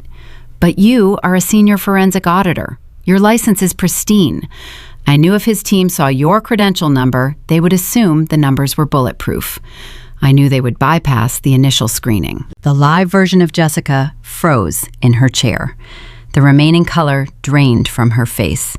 She gripped the edge of the granite table as if the floor was dropping out from underneath her expensive leather shoes. My recorded voice asked the next question through the overhead speakers. So you intentionally typed my specific state license number to deceive the compliance department? Yes, the recorded Jessica cried out. The panic in the audio matched the panic on her physical face. I copied it from a public directory. I just needed the document to pass the first desk. I let the recording play. I wanted every single person in the room to hear her exact motive. I wanted Barbara to hear exactly why her beloved golden child had risked federal prison. Because of the private lender, Diana. The audio continued without mercy. The second mortgage is coming due. Mom and Dad gave me $800,000 18 months ago to launch the platform. But the user acquisition cost was too high. The marketing agency bled me dry. The money vanished in 10 months. The speakers broadcasted her ultimate failure to the corporate attorneys. If I do not get the $5 million buyout from Julian, the lender is going to foreclose on the Concord house. The recorded voice echoed. Mom will lose everything. She will be on the street. I had to fake the revenue numbers to make my company look profitable. It was the only way Julian would buy it. I did it to save our parents. I reached out and paused the playback. Heavy silence slammed back into the conference room. I looked directly at my sister. The smug liar from the holiday dinner party was gone. The weeping victim from 5 minutes ago was gone. She was just a hollow shell of a fraudster who had finally run out of runway.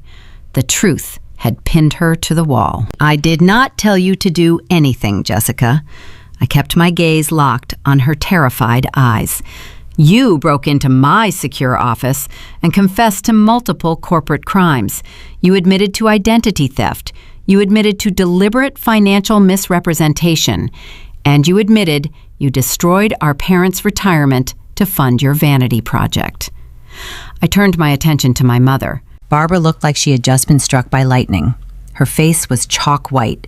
The expensive peach blush on her cheeks stood out in stark contrast to her pale skin. Her mouth hung open, but no words came out. The undeniable audio proof had just obliterated her entire fictional narrative. She could no longer blame my jealousy. She could no longer claim the fake audit was a simple clerical error. She could no longer accuse me of setting a trap. The recording left zero room for interpretation. Her precious daughter was a thief and a liar. And worse, her daughter had just admitted on a high-definition tape that the Concord estate was doomed. The secret was out. Julian remained perfectly still beside me. He let the gravity of the evidence settle over the room. His attorneys took meticulous notes on their legal pads. They had everything they needed to crush Jessica in any court of law. You recorded me, Jessica whispered. Her voice sounded raspy and weak. You secretly recorded our private conversation. Massachusetts allows corporate entities to monitor their own secure premises. The senior attorney, Marcus Sterling, answered the unasked question.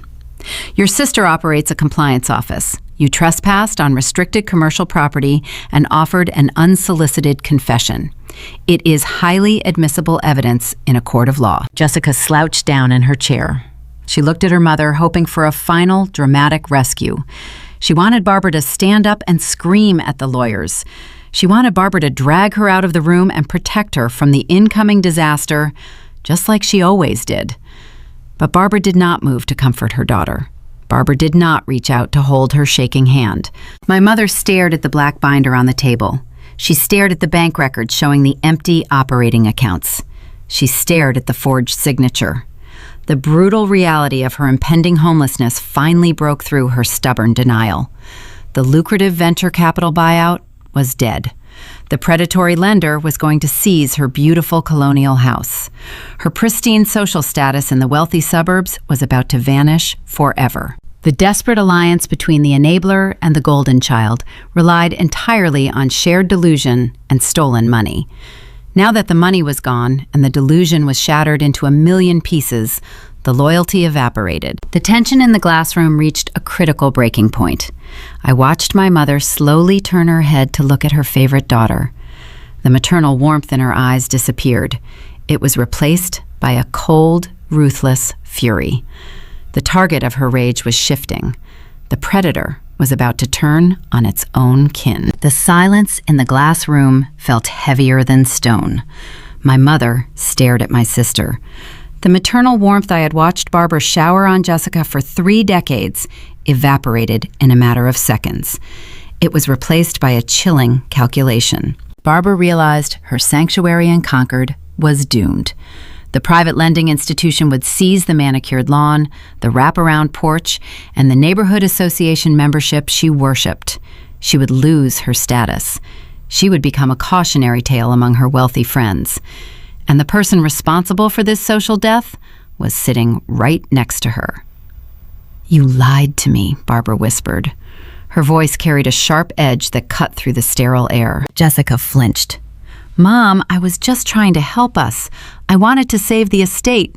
"You did not want to save the estate." Barbara raised her voice. The refined country club hostess vanished. A desperate, cornered woman took her place.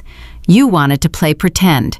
You wanted to act like a brilliant tech founder while spending my retirement funds on expensive marketing campaigns and leased luxury vehicles. You burned through $800,000 and you have nothing to show for it." Jessica shook her head frantically. The tears streamed down her cheeks again, but they held no power over our mother anymore. "You told me to secure the venture capital buyout. You told me to do whatever it takes to get the cash before the balloon payment deadline.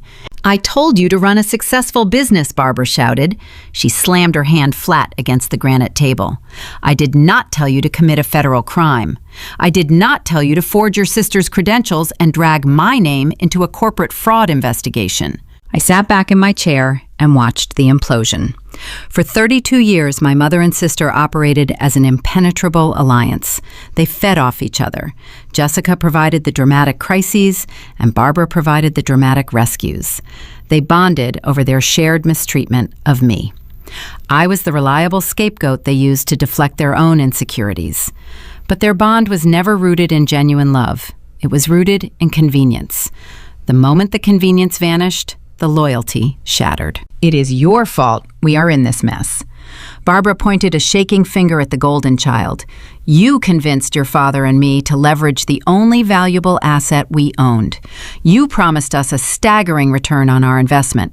You guaranteed the tech platform would generate millions in the first year. We trusted you.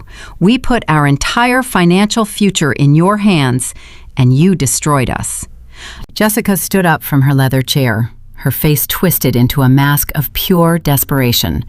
She realized her mother was discarding her to save her own skin. "You are blaming me," Jessica screamed back.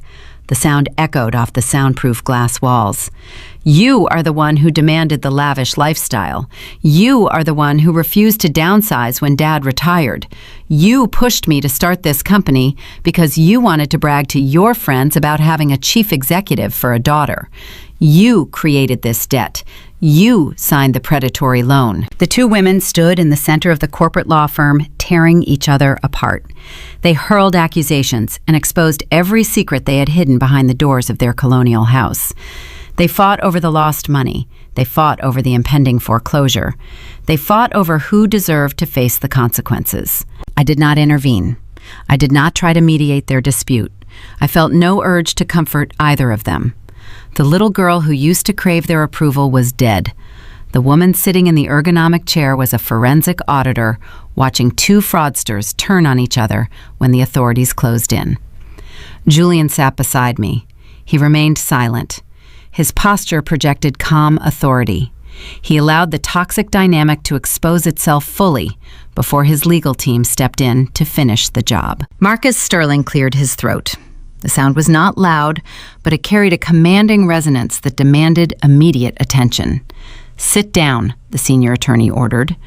Barbara and Jessica stopped yelling. They looked at the man in the tailored dark suit. They slowly lowered themselves back into their seats. They were out of breath. Their faces were flushed with anger and fear. "This firm does not facilitate domestic arguments," Marcus stated coldly. "We facilitate legal resolutions. You are both facing catastrophic exposure. Jessica Moore is facing multiple felony charges for wire fraud and identity theft.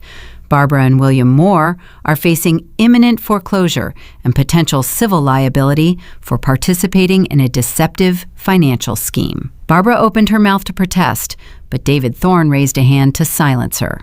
We hold the undeniable proof. The fraud investigator tapped the black binder resting on the table.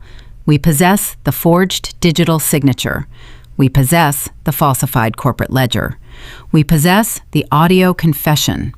We have compiled a comprehensive dossier detailing your coordinated attempt to extort Pierce Venture Capital. If we submit this binder to the federal authorities, your daughter will face a lengthy prison sentence. Your assets will be seized during the criminal investigation.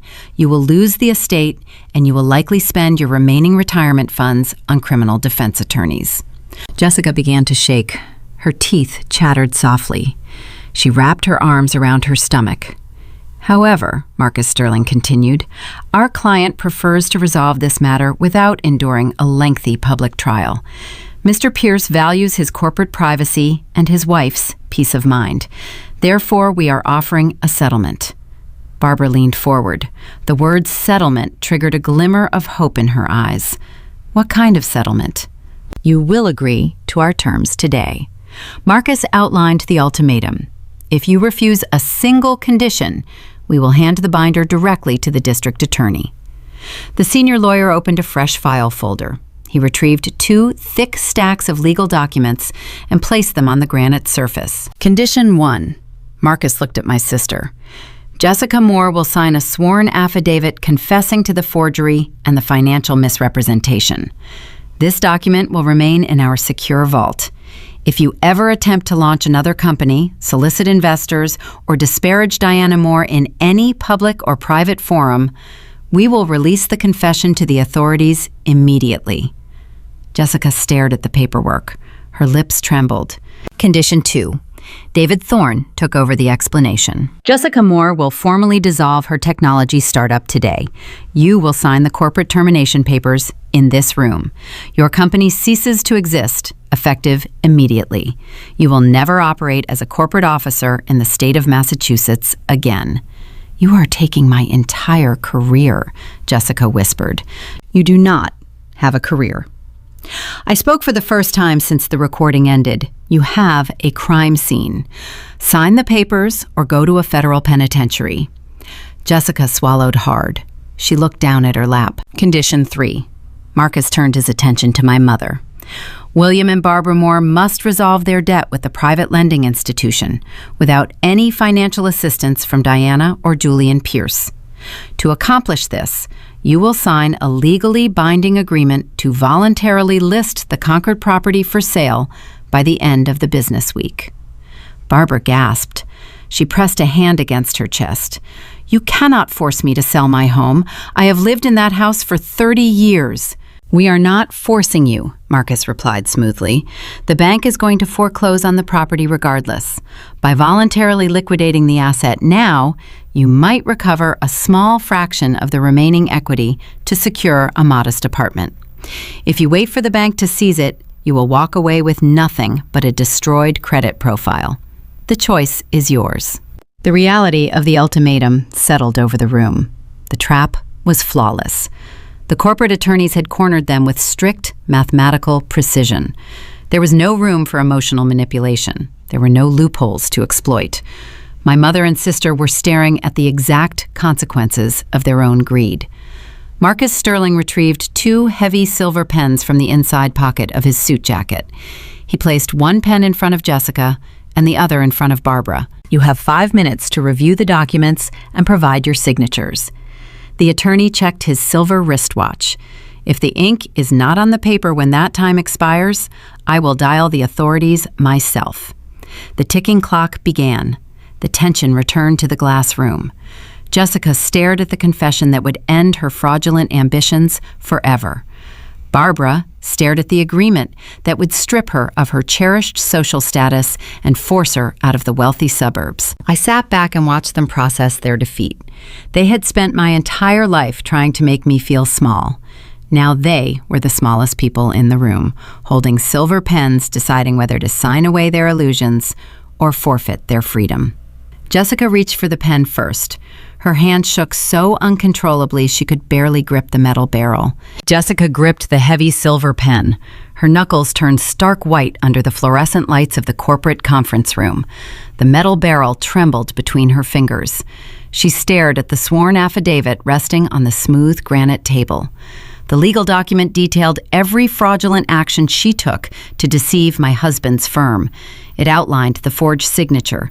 It listed the fabricated revenue numbers. It contained the exact blueprint of her criminal behavior. She hovered the tip of the pen over the signature line. She took a ragged breath and looked at our mother. She wanted Barbara to launch a final desperate rescue. She wanted the woman who had shielded her from every mistake to flip the table and drag her out of the skyscraper. Barbara refused to make eye contact. My mother stared blankly at the floor. She had surrendered. Jessica lowered the pen. The tip scratched against the thick legal paper. The sound echoed in the quiet room. She traced her name in messy cursive. She did not flourish the letters the way she usually did. The signature looked small and defeated. Marcus Sterling reached out and slid the paper away the moment she finished. The senior attorney placed the confession inside a secure folder. That document was now a loaded gun pointed directly at my sister's future. If she ever tried to launch another fake enterprise or drag my name through the mud again, the lawyers would pull the trigger and send the file to the federal prosecutor. David Thorne pushed the second stack of paperwork across the table. These were the corporate dissolution forms. Sign them, the fraud investigator instructed coldly. Jessica closed her eyes. A fresh tear slid down her pale cheek. Her tech startup was her entire identity. She loved introducing herself as a chief executive at fancy dinner parties. She loved posting motivational quotes about entrepreneurship on her social media profiles. She loved the illusion of being a brilliant visionary. Signing the termination papers meant she was officially nothing. She was just an unemployed fraudster living in her parents' basement. She opened her eyes and signed the dissolution forms. The golden child was officially dethroned. Her company ceased to exist. David Thorne collected the paperwork and nodded to his colleague. Marcus Sterling turned his attention to my mother. He retrieved the voluntary real estate liquidation agreement. This contract bound my parents to list their pristine Concord estate for sale by the end of the week.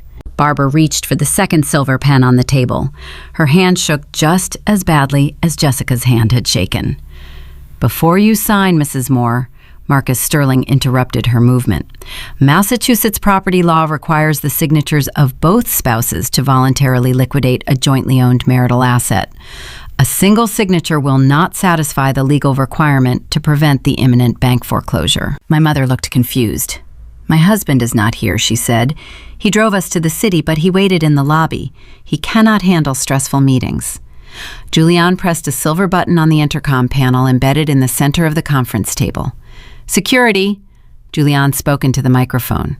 "Please escort Mr. William Moore from the ground floor reception area up to conference room A." We waited in heavy silence. The minutes stretched out. Nobody spoke. Jessica kept her head down.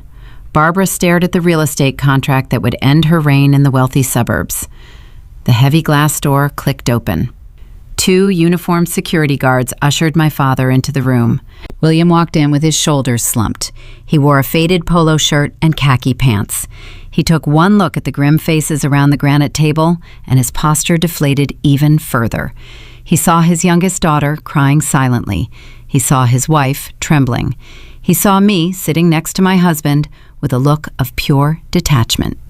"William," Barbara choked out his name. "What is happening?" my father asked weakly.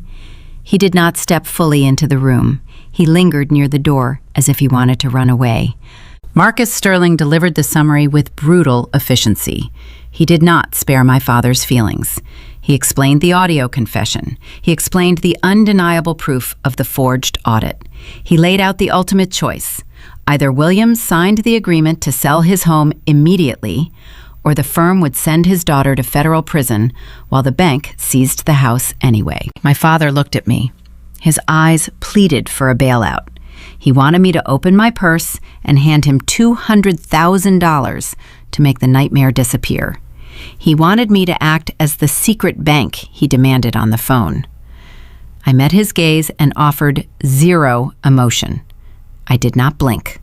I let him face the wall he built. William walked slowly toward the table. He did not yell at Jessica for stealing my identity. He did not yell at Barbara for forcing him to take out the predatory loan. He did not fight for his 30-year estate. He did exactly what he had done his entire life. He chose the path of least resistance. He picked up the silver pen. He leaned over the granite surface and signed away his home. He signed away his retirement. He signed away his future just to make the confrontation stop. Barbara signed the document right after him. The moment the ink dried on the final page, my mother broke down. It was not a polite cry. It was an ugly, guttural weeping. She buried her face in her hands. Her shoulders shook with the force of her sobs. The pristine social image she had spent decades cultivating shattered into a million jagged pieces. She mourned the loss of her dinner parties. She mourned the loss of her manicured lawn. She mourned the death of the delusion that made her feel superior to everyone else. She looked up at me through her tears. Her mascara smeared dark streaks under her eyes. The expensive peach blush looked ridiculous against her pale, blotchy skin. She waited for me to react. She expected the ingrained habit to take over. She expected the reliable daughter to walk around the table, place a hand on her shoulder, and offer comfort. She waited for me to slide a box of tissues across the cold stone. I did not move. I did not offer a tissue. I did not offer a comforting word. I sat in my ergonomic chair and watched her weep. I felt no pity. I only felt a profound sense of closure. The emotional cord connecting me to her toxicity was officially severed. Marcus Sterling gathered the final contracts. He closed the thick black binder. The legal trap was fully secured. There was nothing left to negotiate. Julian stood up. He buttoned his tailored navy suit jacket. "The meeting is concluded," he announced to the room. His voice left no room for lingering. My father helped my mother stand. William looked defeated, a hollow shell of a man who had traded his backbone for a quiet life and ended up with neither. Jessica stood up on her own. She did not look at anyone. She grabbed her purse and shuffled toward the glass door. Barbara took a step toward the exit, but stopped right next to my chair. She wiped her smeared mascara with the back of her hand. She leaned down. She wanted to deliver one final blow. She needed to cast me as the villain one last time to protect her fragile ego. "You destroyed this family," my mother whispered the accusation. Her breath felt cold. I turned my head and looked directly into her eyes. My voice was steady, sharp, and clear. "I just stopped being the glue holding your lies together." Barbara recoiled as if I had slapped her across the face. She opened her mouth to argue, but the words died in her throat. The truth was too heavy to fight. The two security guards stepped forward. They positioned themselves on either side of my parents and my sister. "Please proceed to the elevators," one of the guards instructed. The family that had bullied me, manipulated me, and tried to frame me for a corporate crime marched out of the conference room. They walked down the long carpeted hallway under the watchful eyes of the security detail. They stepped into the elevator, and the stainless steel doors slid shut, erasing them from my view. They walked into that skyscraper, expecting to force a $5 million buyout. They left with nothing but the devastating consequences of their own greed. I sat alone with Julian in the quiet room. The immediate threat was neutralized. The legal documents were signed. But the war was transitioning to a new battlefield. The corporate attorneys had handled the financial execution. Now my parents had to face the real world. They had to return to the wealthy suburbs and pack their belongings. They had to tell their country club friends they were broke. The social fallout was approaching rapidly, and the extended family who had called me a traitor was about to learn exactly what happens when a house built on lies finally collapses. 3 months passed. The transition from summer to autumn brought a bitter chill to the Massachusetts air. It also brought the final closing documents for the Concord estate. The property sold in late October. It did not trigger a bidding war. The real estate market was cooling, and the buyers smelled blood in the water. They knew the sellers were desperate to offload the asset before a bank foreclosure hit the public record. The final sale price landed far below market value. Once the private lending institution extracted their original principal, the exorbitant interest rates, and the steep early termination penalties, the remaining equity vanished into thin air. My parents walked away from 30 years of home ownership with less than $40,000. That sum could not secure another house in their prestigious neighborhood. It barely covered the security deposit and the first year of rent for a cramped 2-bedroom apartment in a noisy industrial suburb outside of the city limits. Barbara Moore no longer hosted elegant dinner parties under a crystal chandelier. She spent her evenings sitting on a cheap fabric sofa, listening to the neighbors argue through thin drywall. The manicured lawn she used to brag about was replaced by a cracked asphalt parking lot. Her country club membership lapsed due to unpaid dues. The physical toll on my father was immediate. William no longer had a sprawling backyard or a basement workbench to escape his wife. He was trapped in a tiny living room with a bitter woman who blamed the entire world for her downfall. He spent his days sitting by a small window overlooking a busy intersection, aging 10 years in the span of 3 months. My mother's wealthy friends disappeared with breathtaking speed. The women who used to drink expensive wine on her wraparound porch suddenly stopped returning her phone calls. They excluded her from the holiday planning committees. They unfollowed her on social media platforms. Barbara learned the hardest lesson of the American suburbs. Her social circle never loved her. They only loved the proximity to her perceived wealth. One afternoon, she ran into a former country club acquaintance in the produce aisle of a discount grocery store. The woman took one look at my mother, turned her shopping cart around, and walked swiftly in the opposite direction. Once the money dried up, my mother's pristine image crumbled into dust. She was just another broke retiree standing in line with coupons. Jessica faced a different kind of brutal reality. The corporate dissolution papers she signed in the conference room carried a permanent sting.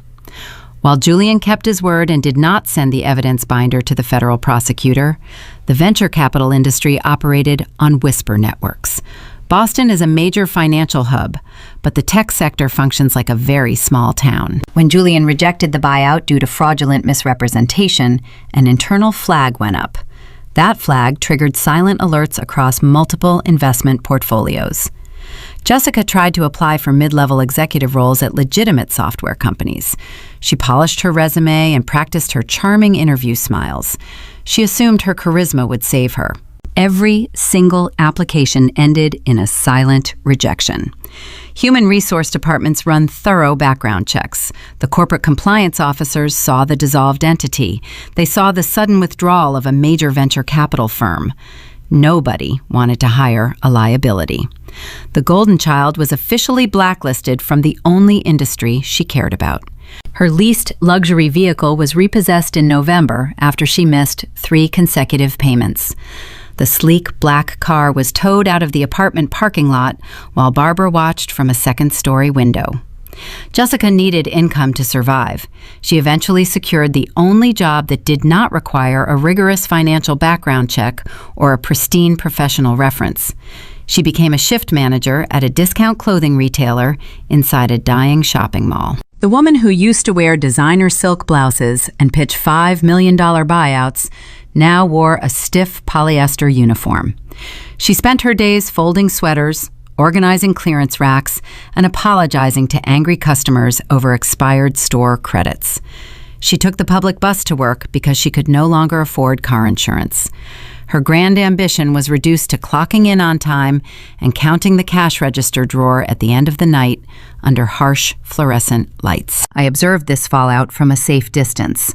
I did not hire a private investigator. I did not drive past their new apartment to gloat. I simply received the updates through the extended family gossip mill. The same relatives who had eagerly participated in the online smear campaign suddenly changed their tune. Public real estate transfers are a matter of public record. Sudden address changes cannot be hidden. The aunts and uncles who had called me a gold-digging snob realized my parents had lost the estate. They realized Jessica lost her startup. They put the pieces together. My cell phone began to ring again.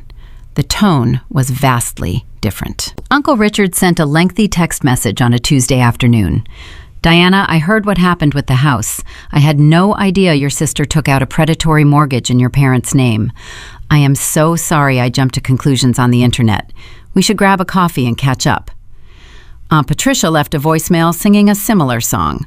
She claimed she always knew Jessica was hiding something and praised me for protecting myself. They wanted the inside scoop. They wanted to feast on the dramatic details of Barbara falling from grace. They expected me to welcome them back into my life because they finally realized I was telling the truth all along. I deleted the messages. I did not return the phone calls. I practiced the exact same boundary I had established in the conference room. I owed them nothing. Their apologies were not rooted in genuine remorse. They just wanted to align themselves with the winning side. They realized I was the only person left in the family with actual wealth and stability, and they wanted to secure their access to my resources. I blocked their numbers one by one. The silence in my life became profound and beautiful. My days returned to a predictable, satisfying rhythm. I woke up, drank coffee with Julian, and went to work. I audited balance sheets. I untangled corporate webs. I built my career on a foundation of facts, knowing that my personal life was finally just as secure. Julian never rubbed the victory in my face. He treated the entire ordeal as a closed business transaction. We did not discuss Barbara or Jessica at the dinner table. We focused on our future. We planned vacations. We discussed investments. We built a partnership rooted in mutual respect and undeniable honesty. The karma unfolding an hour away in that cramped apartment was logical and deeply satisfying. It was rooted purely in financial reality. No magical revenge was required. I just allowed gravity to do its job. The people who lied to survive were finally suffocating under the weight of their own deception. The year drew to a close. The holiday season approached rapidly. The streets of Boston filled with decorative lights and the crisp scent of pine needles. It had been almost exactly 1 year since the infamous dinner party. 1 year since Jessica raised her glass and mocked my single status. 1 year since Barbara laughed and told me I was too sensitive. I assumed the anniversary would pass without incident. I assumed the harsh consequences they were currently living through would keep them away forever. I underestimated the sheer delusion of a family that refused to learn from their mistakes. The first week of December brought a thick envelope to my office. The handwriting on the front was unmistakable. The final attempt to breach my fortress had arrived, and it was about to test the limits of my newfound peace. The first week of December brought a bitter chill to the Boston streets. Frost coated the tall glass windows of my corner office. Inside, the temperature remained perfectly regulated. My assistant walked into the room holding a stack of morning mail.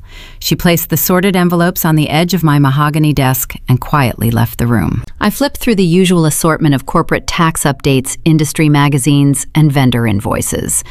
Near the bottom of the pile, I found a thick manila envelope. The return address caught my eye immediately.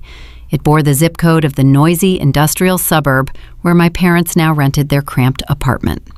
Inside the manila envelope were two separate pieces of mail. One was a standard white envelope bearing my sister's messy handwriting. The other was a cheap holiday card featuring a faded picture of a winter cabin in the woods. I stared at the two items resting on the dark wood.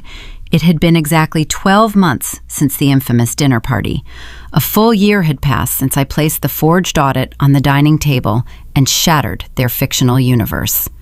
Since that morning in the corporate conference room where they signed away their company and their estate, I had maintained strict radio silence. I picked up the white envelope first. I slid a brass letter opener under the flap and pulled out 3 pages of lined notebook paper. Jessica did not start with a greeting. She launched directly into a long, rambling narrative about her current suffering. She described her grueling shifts at the discount retail store. She complained about standing on her feet for 10 hours a day. She complained about the cheap polyester uniform irritating her skin. She wrote about teenage customers yelling at her over expired return policies. Then came the pivot. She did not take accountability for the stolen identity. She did not admit that her own greed cost our parents their pristine estate. Instead, she introduced a brand new excuse for her crimes. She blamed her mental health. "The pressure of being the favorite daughter broke my mind," she wrote. "Mom pushed me to be a brilliant founder. She demanded success, and I just wanted to make her proud. I was suffering from severe, undiagnosed anxiety. I was not in my right mind when I submitted that paperwork to your husband's firm. I did not mean to hurt you, Diana. I was just having a breakdown." She spent 2 entire pages deflecting the blame onto Barbara. The golden child was now weaponizing the enabler's high expectations to avoid taking responsibility for felony wire fraud. She spun a story where she was just a helpless victim of a demanding mother. The final paragraph contained the true motive for the letter. "Jessica did not write to me to clear her conscience. She wrote to me because she was broke. I just need a fresh start," the letter concluded. "If you could loan me $20,000, I could move out of Mom and Dad's tiny apartment. They fight all the time. It is a toxic environment. I promise I will pay you back every single cent. Please do not let me drown here." I set the 3 pages down on the smooth desk. I picked up the cheap holiday card next. I opened the thin cardboard. My father's handwriting filled the inside flap in neat block letters. William did not write a long essay. He kept his message brief and predictably passive. He did not mention the conference room. He did not mention the private lender seizing his home. He did not mention my mother screaming that I was disowned and banished from the family tree. "The holidays are approaching," my father wrote. "Family is family, Diana. We have all made mistakes. It is time to put the past behind us and let bygones be bygones. Your mother is having a very hard time adjusting to the new neighborhood. The apartment is small. We miss you. Please come over for dinner on Sunday. We can just pretend this rough patch never happened." I held the card in my hand. I read the words, "Let bygones be bygones," a second time. He wanted a magic wand. He wanted to wave a hand and erase the extortion attempt. He missed the convenience of having me around to absorb the tension. He was trapped in a small apartment with a bitter woman who blamed him for her ruined social life. He wanted his reliable punching bag back, so Barbara would have a different target to attack. He wanted me to fix the awkwardness and foot the bill for a new illusion. A year ago, I would have analyzed these letters for hours. I would have searched the blue ink for a hidden crumb of genuine love. I would have felt a deep, twisting guilt in the pit of my stomach, wondering if I was truly a bad daughter for enforcing a boundary. Today, I felt nothing but sharp clarity. Neither letter contained the word sorry. Neither letter acknowledged the severity of the wire fraud or the identity theft. They did not regret hurting me. They only regretted getting caught. They missed the safety net I provided. Jessica wanted a human ATM. William wanted a human shield. Society conditions us to believe that family bonds require infinite chances. We are taught to forgive blood relatives regardless of their actions. We are told to be the bigger person and sweep the betrayal under the rug for the sake of holiday photos and polite conversation. I rejected that conditioning. I stood up from my ergonomic chair. I gathered the 3 pages of notebook paper and the cheap winter cabin card. I walked across my corner office to the heavy-duty paper shredder sitting near the filing cabinets. I turned the machine on. The internal motor hummed to life. I fed Jessica's letter into the top slot.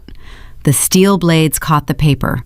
The machine whirred loudly, grinding her excuses, her deflected blame, and her demand for $20,000 into tiny, unreadable strips of confetti. I watched the words disappear into the plastic bin. I grabbed my father's card. I dropped it into the slot. The blades chewed through the cardboard, destroying his passive attempt to drag me back into his miserable reality. I turned the machine off. The room returned to a peaceful quiet. I did not draft a long emotional response. I did not send a text message explaining why they hurt me. Arguing with them would only validate their attempt to re-enter my life. It would give them a door to push against. I gave them a solid brick wall. I realized a profound truth about healing. Forgiveness does not require granting toxic people access to your life again. I could forgive them for being broken people who made terrible choices. I could release the anger I carried in my chest. But releasing the anger did not mean I had to invite them back into my home.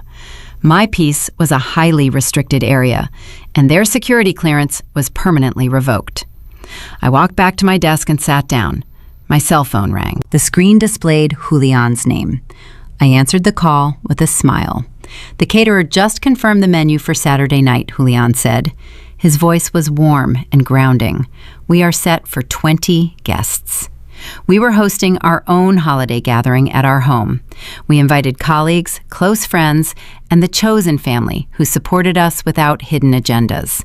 There would be no screaming. There would be no subtle insults disguised as jokes. There would be no financial ambushes served with dessert. "That sounds perfect," I replied. I hung up the phone and looked out the large window at the Boston skyline. The boundary I set was permanent. The drama was over. I had built a life they could not touch. But the universe has a funny way of delivering one final piece of validation. Just when you think the book is fully closed, an unexpected postscript arrives to remind you exactly why you locked the door in the first place. Saturday night arrived with a bitter frost settling over the Massachusetts landscape. The sky was clear and cold, mirroring the sharp clarity I felt inside my own mind. I stood in the spacious kitchen of our home, pouring a glass of sparkling cider. The house smelled of roasted garlic, fresh pine, and warm bread. It was the exact opposite of the suffocating tension that haunted my parents' colonial estate. The doorbell chimed. I expected our final guest to walk through the front entrance, but when Julian checked the security monitor mounted on the wall, his brow furrowed. It was Aunt Patricia. She had bypassed our neighborhood security gate by tailgating a catering van. She stood on our front porch holding a cheap bottle of wine. She wore a heavy winter coat and looked around at the expensive landscaping with a mixture of awe and resentment. She pressed the intercom button, her face looming large on the digital screen. "Diana, it is your Aunt Patricia." Her voice crackled through the speaker. "I know I am not on the guest list tonight, but your mother is having a terrible weekend. She is crying in that awful cramped apartment. I thought I could come in, we could have a drink, and I could help you two patch things up. It is the holidays, for heaven's sake. Family is family." I looked at the screen. A year ago, the pressure of a relative standing on my doorstep, demanding an impromptu mediation, would have induced a severe panic attack. I would have opened the door, swallowed my discomfort, and allowed her to ruin my evening just to avoid a scene. The old version of me would have sacrificed her own sanctuary to appease an aunt who had publicly called her a gold-digging snob on the internet. I pressed the intercom button. My finger did not tremble. "Patricia, you are trespassing." I kept my voice steady, projecting the exact tone I used during hostile corporate audits. "The catering van is leaving the driveway in 2 minutes. If your sedan is still behind it, Julian will call the local precinct and report an unauthorized entry." She gasped. Her face flushed a deep shade of crimson on the camera feed. She opened her mouth to argue, but the sheer finality in my voice stopped her. She turned on her heel, marched back to her vehicle, and sped away into the dark street. The boundary was tested, and the boundary held firm. It felt like watching a fierce winter storm hit a reinforced glass window. The wind howled outside, but the interior of my home remained perfectly warm and untouched. I walked back into the living room. The contrast between this night and the inciting dinner party a year ago was striking. At 38, I spent my career measuring risk and return. The return on investment for my chosen family was immeasurable. The room was filled with 20 people who actually liked each other. My colleagues from the financial district were laughing near the stone fireplace. Julian's business partners were sharing stories by the kitchen island. There was no screaming. There were no subtle insults disguised as humor. Nobody was walking on eggshells waiting for a golden child to steal the spotlight or an enabler to launch a guilt trip. I looked at Julian. He was smiling, handing a plate of hors d'oeuvres to a friend. He caught my eye from across the room and raised his glass in a silent toast. We had survived the corporate ambush. We protected his venture capital firm from a fraudulent $5 million buyout, and our marriage grew stronger because we faced the extortion attempt as a united front. I sat on a comfortable chair near the window and watched the gathering unfold. I thought about the people missing from the room.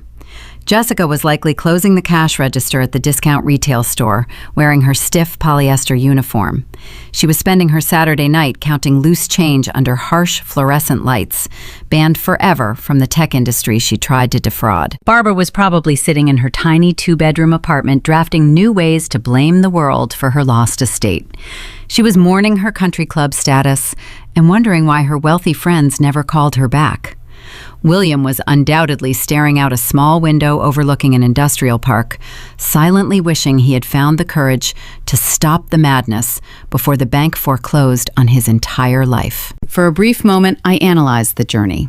I spent decades believing that being a good daughter meant sacrificing my own stability to fix their mistakes. Society conditions us to tolerate unacceptable behavior simply because the perpetrator shares our genetic code. We are taught that walking away from blood relatives is a tragedy. We are conditioned to view estrangement as a failure of character. But as I listened to the genuine laughter filling my home, I knew the truth. Walking away from people who view you as a human automated teller machine or an emotional punching bag is not a tragedy. It is a profound victory. The real tragedy would have been staying. If I had remained the quiet, reliable scapegoat, my professional accounting license would have been destroyed by Jessica's forged audit. I would have faced federal wire fraud charges. Julian would have lost millions of dollars investing in a ghost company. My parents still would have lost their colonial house when the predatory balloon payment came due, but they would have dragged me down into their financial ruin. Instead, gravity did its job. In fact, the financial market offered one final piece of astonishing justice just a few days prior. The private lending institution that issued my parents the predatory second mortgage was recently audited by state regulators. The bank was penalized for aggressive lending practices and forced to restructure its entire portfolio. If Barbara and William had just hired a bankruptcy lawyer like I advised them to do on that secret phone call, they might have qualified for a robust debt relief program. The state might have forced the lender to forgive a large portion of the penalty fees. Instead, they tried to extort a venture capital firm. They panicked, signed away their estate voluntarily in a corporate conference room, and fled the wealthy suburbs with nothing. Their own greed and impatience sealed their fate far worse than any outside force ever could. They engineered their own demise with perfect, terrifying accuracy. They dug a pit for me and fell into it themselves. I took a sip of my sparkling cider. The sweet taste grounded me in the present moment. I did not need to hide in the shadows anymore. I did not need to shrink myself to make my sister feel tall. I was a successful woman, a respected auditor, and a deeply loved wife. I had built a fortress of logic, truth, and peace.